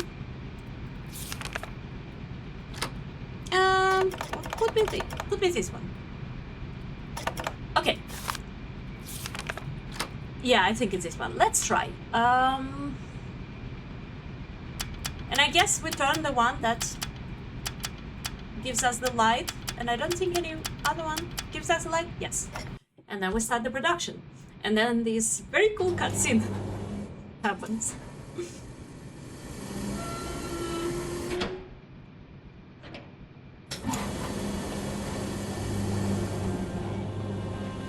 And now that we read Anna's diary, we know that this whole production line was designed by Hans, and that explains a lot actually. The way all the automatons are made to look like man with this cute top hats, and the way the arm was a bird. This is very cute. It feels sad to see it so rusty. Hey!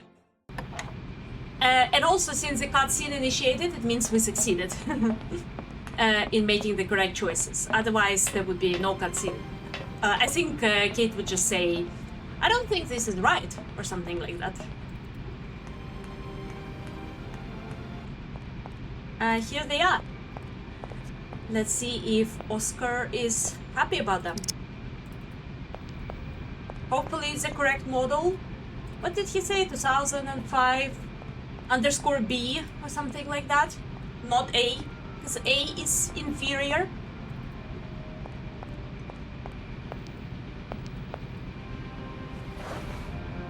Here are your feet, Oscar. I hope they fit. Kate Walker, I see you managed to produce 2 XZ2005_B models. Yes. Great job, boss.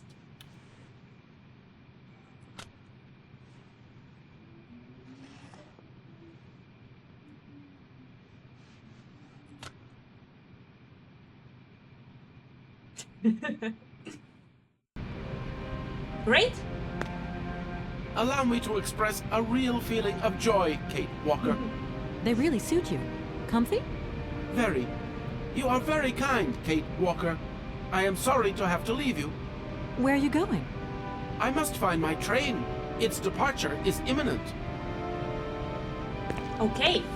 So now I think we should go and visit the train station that we did not go to last time.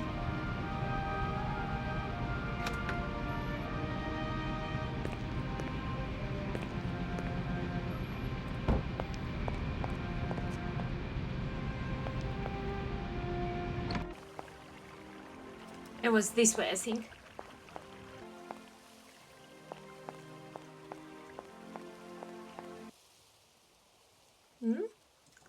Here we are, by the train station. Let's see what we can find here.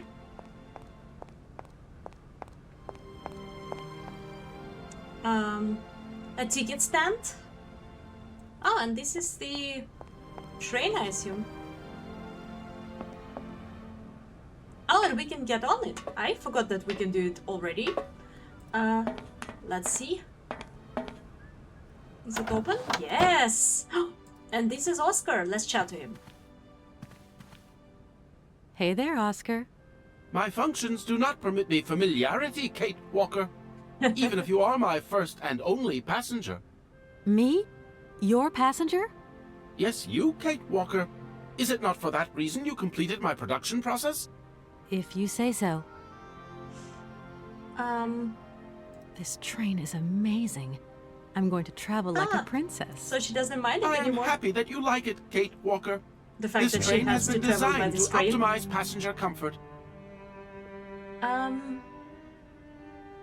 Are you the only automaton on the train, Oscar? I have been designed to attend to all tasks relating to the smooth functioning of the train and the comfort of its passengers. Okay, Oscar. I don't doubt your talents for a second. He's so sassy. Poor Madame Voralberg. I'm sure she would have loved to come along. Yeah. This train was designed for only one passenger, Kate Walker. So, it's like I've taken her seat. Yeah. I can't wait to meet Hans Voralberg. What about you? I would find the experience inordinately gratifying. And I won't forget to congratulate him on the success of his incredible automaton. Why, thank you, Kate Walker. Wow, she's laying it on sick. Also, this train is only made for one passenger. We're gonna explore this train. It's huge. I'm sure 2 or even 3 people could have fit in. But yeah, rich people like to travel in comfort, I guess. Okay. I have decided to come along for the ride, Oscar. Yay! Ready when you are. Your ticket, please? Oh, My no. ticket? What are you talking We about? don't have a ticket. The rules clearly state, Kate Walker, every passenger of this train must possess a ticket. Okay. And where do I get hold of a ticket? Only the ticket vendor may issue tickets. You are in luck. The ticket office must be open now. You should go there immediately. Okay. Where are you going, Oscar, though? Okay, but let me show you the train first. Look at this. I mean, first of all, there are 2 armchairs. If the train is only for one person, who is the second armchair for? I mean, you could say Oscar, but he's an automaton. I don't think he needs to sit necessarily. These shelves look as if they're made for valuable objects. Yes. What about this one? These shelves look as if they're made for valuable objects. Okay, same comment. But actually, I don't think you're supposed to do it in this order, but I think that this shelf is for the mammoths we found. Nice. Anything on these shelves, though? Maybe this is for... Yes, this is for the music cylinders. This is nothing. And I think here we'll put the music box later. And then a sleeping compartment. I mean, yes, there's only one bed, but I'm sure you can put more than one mattress on the floor. Also, look at this. Quite luxurious. Anything here? Yeah, even a small ventilator. Cozy. Okay, let's go get ourselves a ticket. Oh, also let's check who's whistling.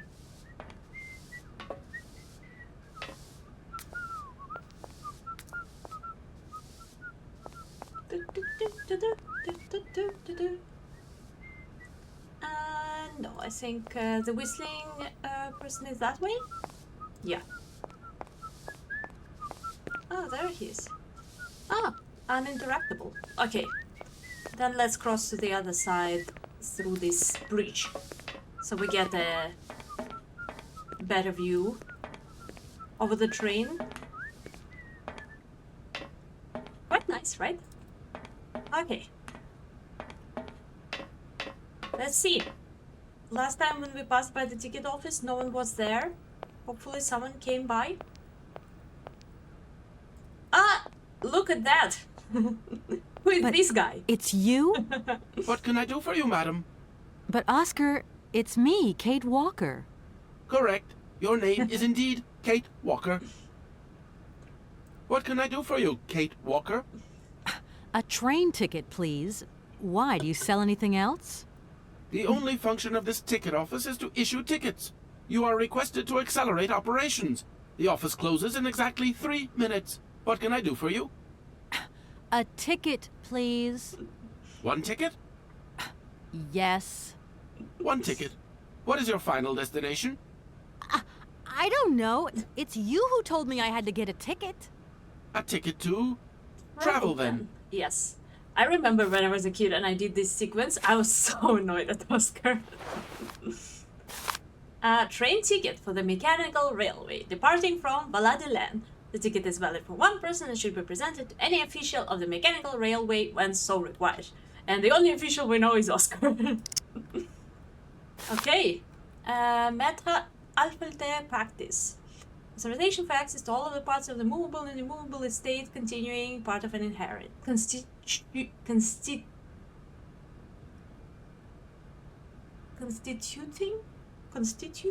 part of an inheritance? Making up the part of the inheritance, okay. Yes, the trade.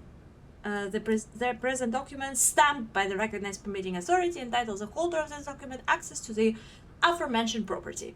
So I guess we need to stamp it. There you are. Do not lose it. This office is not entitled to produce duplicates. This advice also applies to the accompanying documentation. What's that? The authorization for the release of the train. The ticket officer may ask you for it at any time. But I mean, you are the... Attention! The exact moment has arrived to close this office. Okay. Well then. Let's go and stamp our ticket.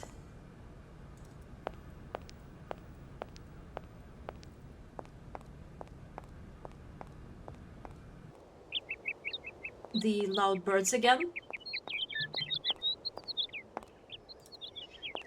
Let's see if Maître Alfolter will accept us. Oh no, I forgot the notary will be resting. Oh no, what do we do? Some highly illegal activities. That's what we're going to do.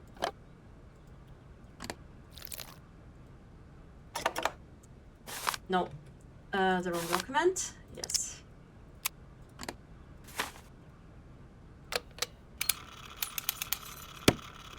I'm sure he wouldn't mind. But yeah. This is forging of the documents, Kate. You're a lawyer, you should know. Okay then, let's go. Hopefully this is enough and Oscar will let us on the train.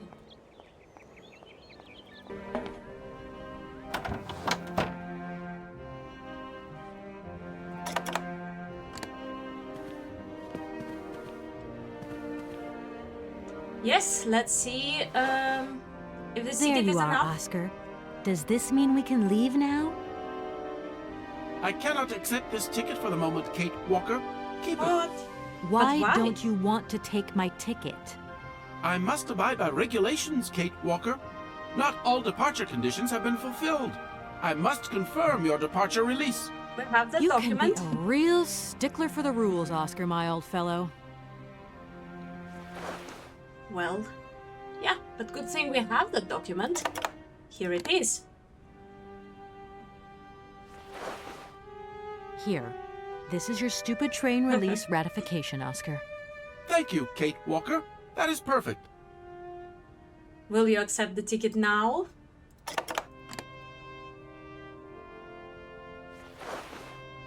There you are, Oscar. Does this mean we can leave now? I cannot accept this ticket for the moment, Kate Walker. Of course not. Keep it. I don't understand why we can't leave. I'd hate to think it's me that's delaying the train like this. I do not wish to appear impolite, Kate Walker, but I am afraid that not all departure conditions have been fulfilled. If that's a joke, Oscar, it's not very funny. I really need to find Hans Voralberg as quickly as possible. I have strict instructions to obey. There are 3 spaces in the luggage compartment that are designed to accommodate 2 very important objects. The train can only depart when they are in place. Please excuse me now. I must return to my departure preparations. Oh, I wouldn't want to break any rules. Oh, no, no. Of course not, Kate. You've never broken rules before. But yes, we've already seen those, and we brought the mammoths. But we're still missing the music box, and unfortunately, we do not have a way to get it yet. Remember when we tried to take it? Kate said it was jammed. So I guess we'll have to explore a bit more. There's one place we haven't been to yet. Let's see if that place contains something.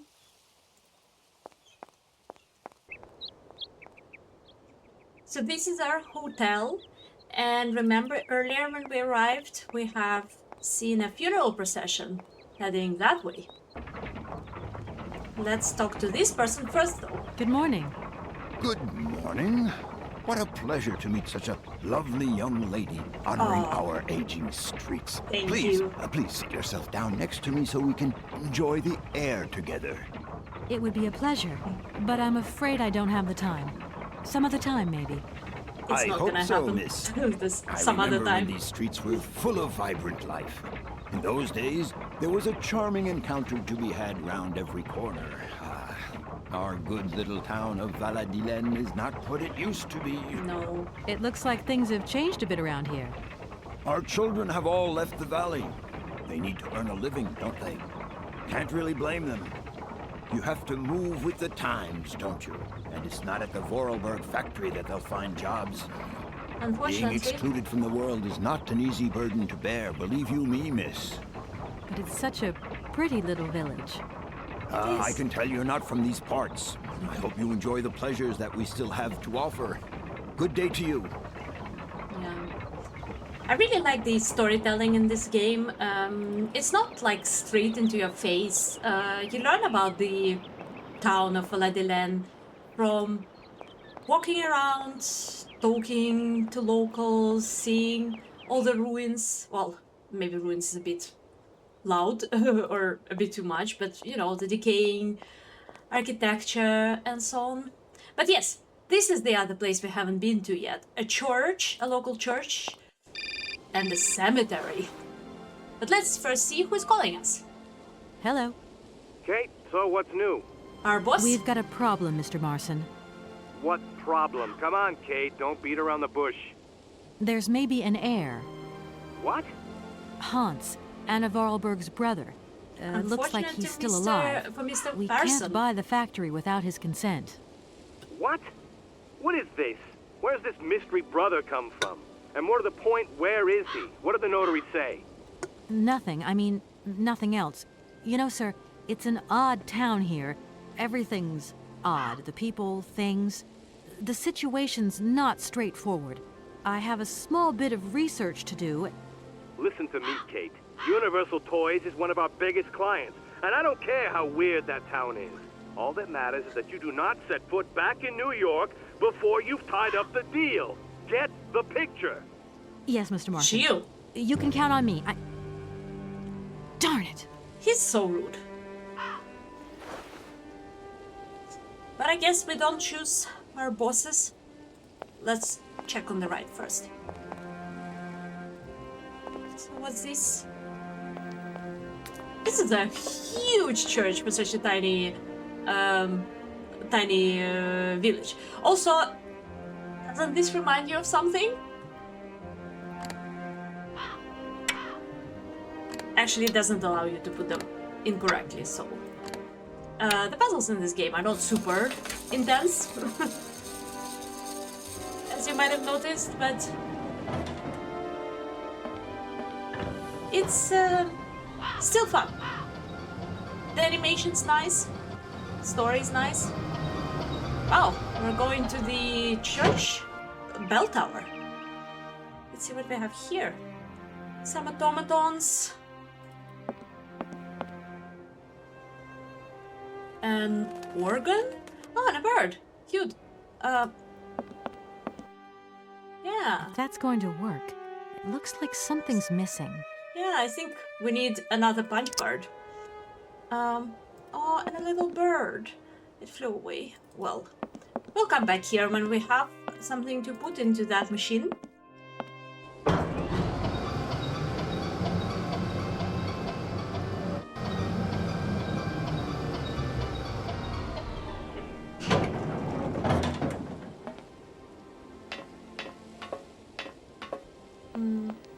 Let's check there.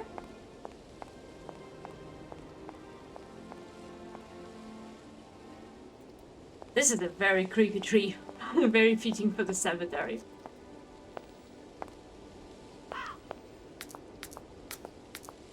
Let's see if this door opens. It does! Oh my god. Yes, we got straight into the back of the church. An altar. A Jesus. A secret behind the Jesus? Crazy. And a mysterious drawer. I can't open it. This thing's jammed. Okay. I think we need to use this key we just found. This thing's No, jammed. okay, no. Ah! And this is a card I think we needed. But yeah. Oh, another card. And another one.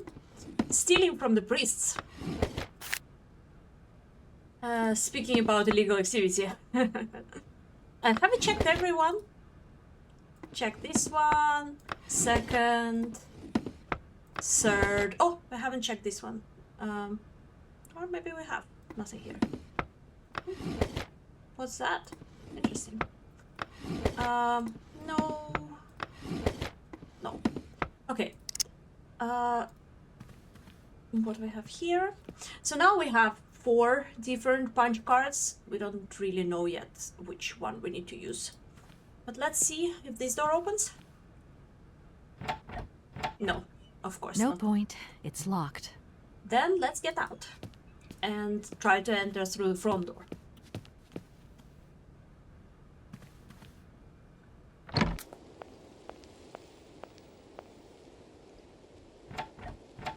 No, it's No also point. closed. It's locked. Well then.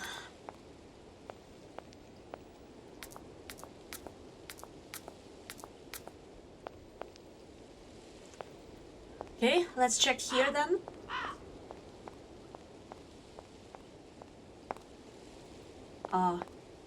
This is beautiful. A beautiful mausoleum. This must be Hans's. I can't go that way. No, it's closed. And we need to find a way to unlock it. Okay, only one pass left. Hopefully something useful there.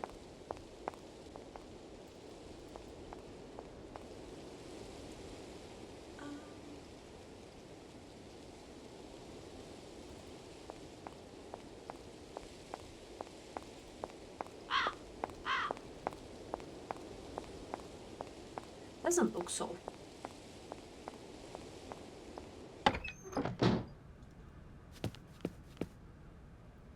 Okay, I'm back to the priest room because I missed something here. Remember this lever that didn't open? And I was like, oh, it seems like there's something there. Yeah, it works like that. Took me a while to remember. But yes, here we have a letter. To my successor, the Valadilène parish priest. The sanctity of confession is a sacred vow, so these revelations are the result of much soul-searching and reflection. One day in March 1938, Rudolf Voralberg knocked at my door. I was a young priest then and was overawed by the dominant personality of the town's most important figure. I remember it was raining that day, and beneath his dripping hair, Monsieur Vorarlberg's face was the very expression of eternal pain itself. Through gritted tears, his eyes swimming with grief, he announced that his son, Hans, has just died. He wanted me to come immediately to bless the body. I entered the dark drawing room at the family home. Hans' coffin was set in the middle, sealed shut. Monsieur Vorarlberg explained to me that he wanted no one to see the body of his son. Hans' badly mangled corpse had been discovered at the bottom of a precipice. It was presumed that he had slipped and fallen badly. Despite his 18 years of age, the young Vorarlberg did not have all his faculties. I believed him. I led the funeral and officiated the mass and burial. We buried Hans Vorarlberg with all the dignity and solemnity befitting such a tragedy. Life indeed hangs by a thread, and I would have surely forgotten this episode only several years later, after her father's death. Anna Vorarlberg had an accident at the factory and nearly died. Such a close call with death seemed to awaken her a need to confess. What I heard that day would haunt my dreams thereafter. She told me that the body of her younger brother Hans was not at rest in the family's tomb, for the simple reason that he was still alive. I had blessed and sanctified an empty coffin. I had assisted and sanctioned a masquerade staged by Rudolf Vorarlberg himself to exercise the blind hatred he felt for his son. His dad had left, and he felt betrayed. A man who preferred to believe and make others believe his son was dead rather than accept this truth had shamefully deceived me. What kind of priest was I? And what kind of priest would I become? Our merciful Father alone will be my judge. It is my duty to inform you that one of your flock is still unaccounted for. I leave this terrible secret in your hands to do with what you will. Leon Bonar, priest. So, priest confession and another winding key. Yes, now that we have all this info, let's go back upstairs, because I think we have everything we need for up there. Yeah, so I don't remember which one of the sheets it is. Red, blue, purple, green. Let's try green first.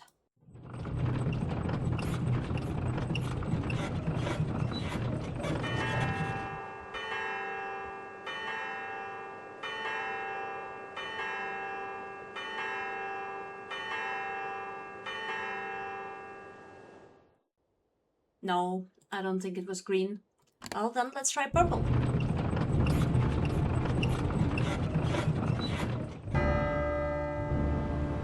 Okay, I think this is the correct one. Ooh, creepy.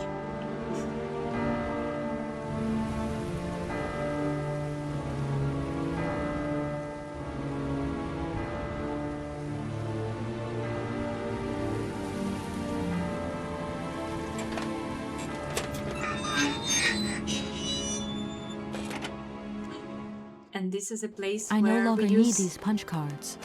Yes, indeed. Even though would have been nice to hear all the melodies. Yes, that's the place where we use the wind-up key. Okay. Yes. Perfect fit. So now we're also breaking and entering. Kate is collecting the crimes like stamps, I guess.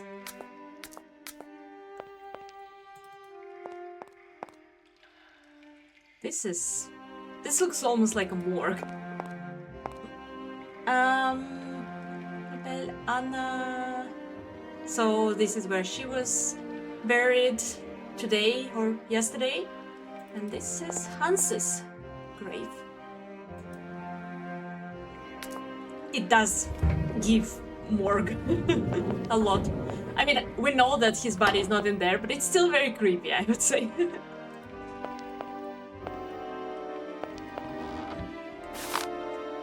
Mountain Folk kills local figure. Yeah, and it's the Gazette information about... Gazette notification about Hans's death. And another of these music cylinders. Let's go listen to it then. Also, while we're going, I wanted to also discuss how cool of a character Kate is. I think... I mean, she's not a young girl, she's an adult woman with a job, and not just any job. She's a lawyer for a big law firm. She gets sent to like different locations to do the deals and so on. I think this is very cool, and I am very glad we get to play as her, because I think at the time, and I mean still, it's quite rare to have an adult woman as a main character of a game, and I really, really love it. I always thought Kate was... I first met her when I was, 10, 12, and I have always really respected her and seen her as a role model even. Let's see, or let's hear what's on this recording. Hans, where are you hiding? We've got to go home. We're late. Very late. Anna, over there. What do you mean over there? Please, Hans, we've got to go. It's a secret. You've got to swear. Okay. I, Anna Voralberg, swear to my brother Hans to never ever mention this to anyone. It's right there. You see?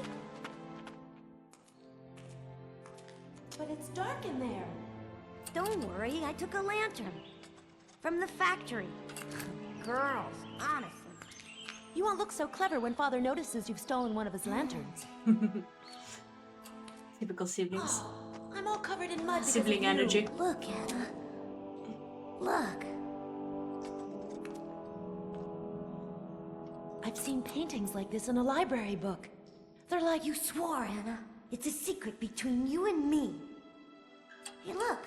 There's something else up there. Oh, come on. It's like a toy. I have to have it. Give me some light. But Hans, it's much too high. Do be careful, Hans.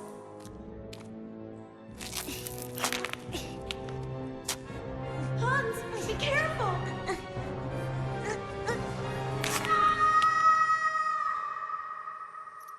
For weeks, my brother lay in a coma, hanging between life and death.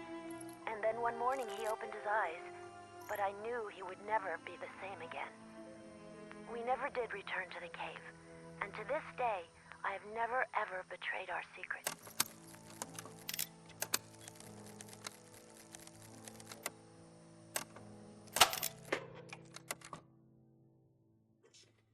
Yeah. Sad story, really.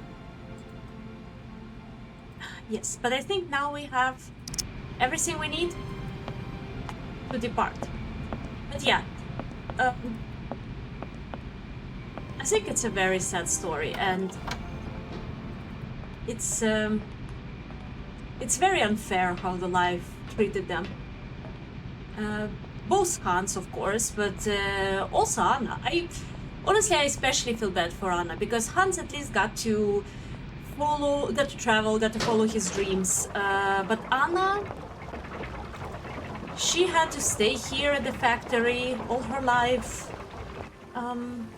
care for her father for many years. The same father, the monster, I would even say, who found that it was easier to pronounce his son dead than acknowledge that his son had dreams of his own. So yeah, it's sad that she died before she got to see Hans again. But yeah, now that she's not here, we're taking her place in the train.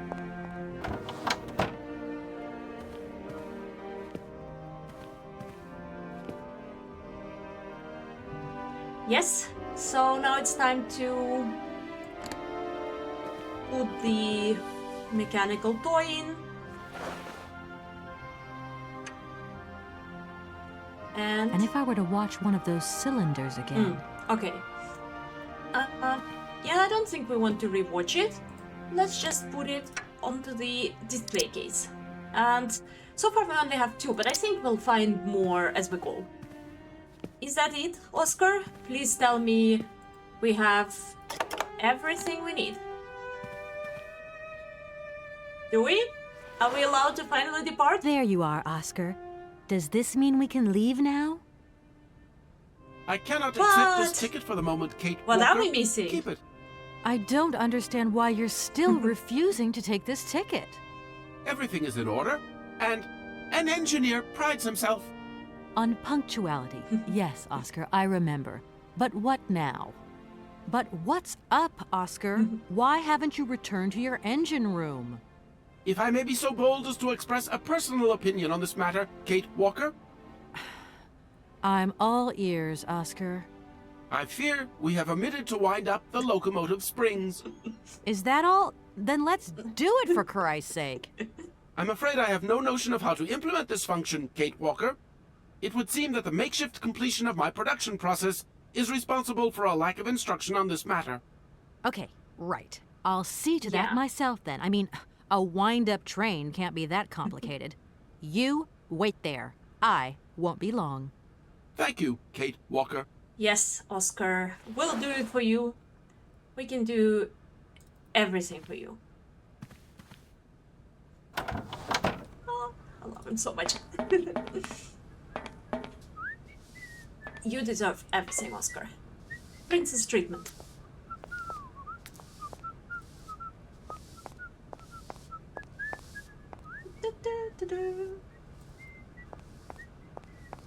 I think this is a wind-up machine. Yes.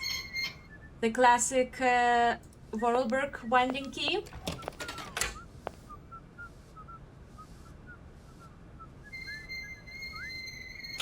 It's so fun that, I mean, this is a mechanical train, so you actually have to wind it up for it to go, like a toy train. Such an interesting idea.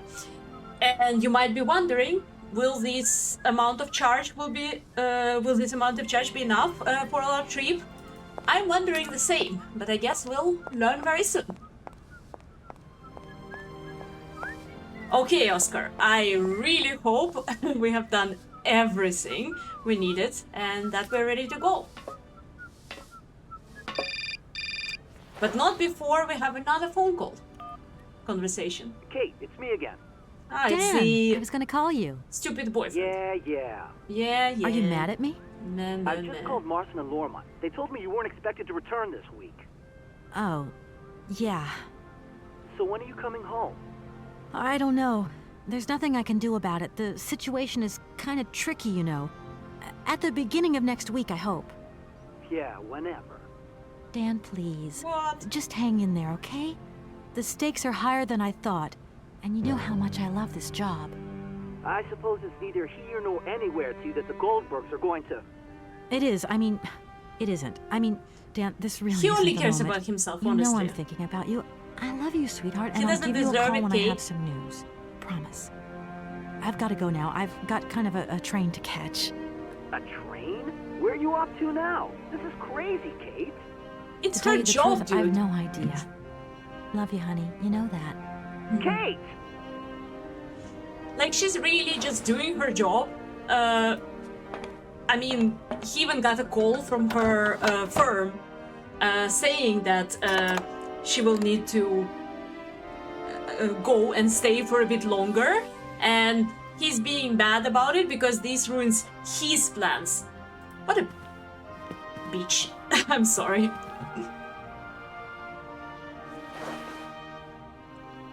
Okay, Oscar, are we ready to go? Yes! You took our tickets! Right. Everything is in Yes! order then. The train is finally ready to leave. I am most terribly embarrassed. Such ignorance on my part is inadmissible. I hope you still have confidence in my abilities, Kate Walker. Please return to your seat and we can leave. Finally. Perfect.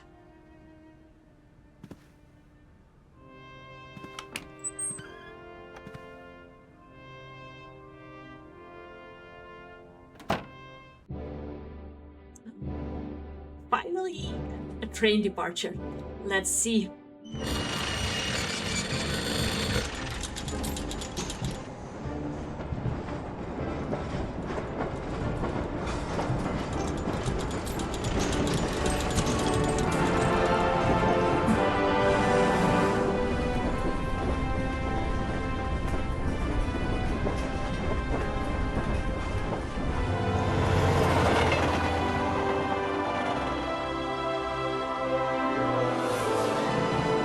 The music in this game is fantastic.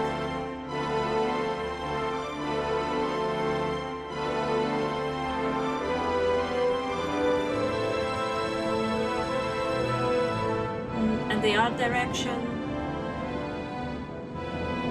It's very impressive how they were able to achieve such beautiful scenes with the little computational capabilities the computers and video cards had at the time.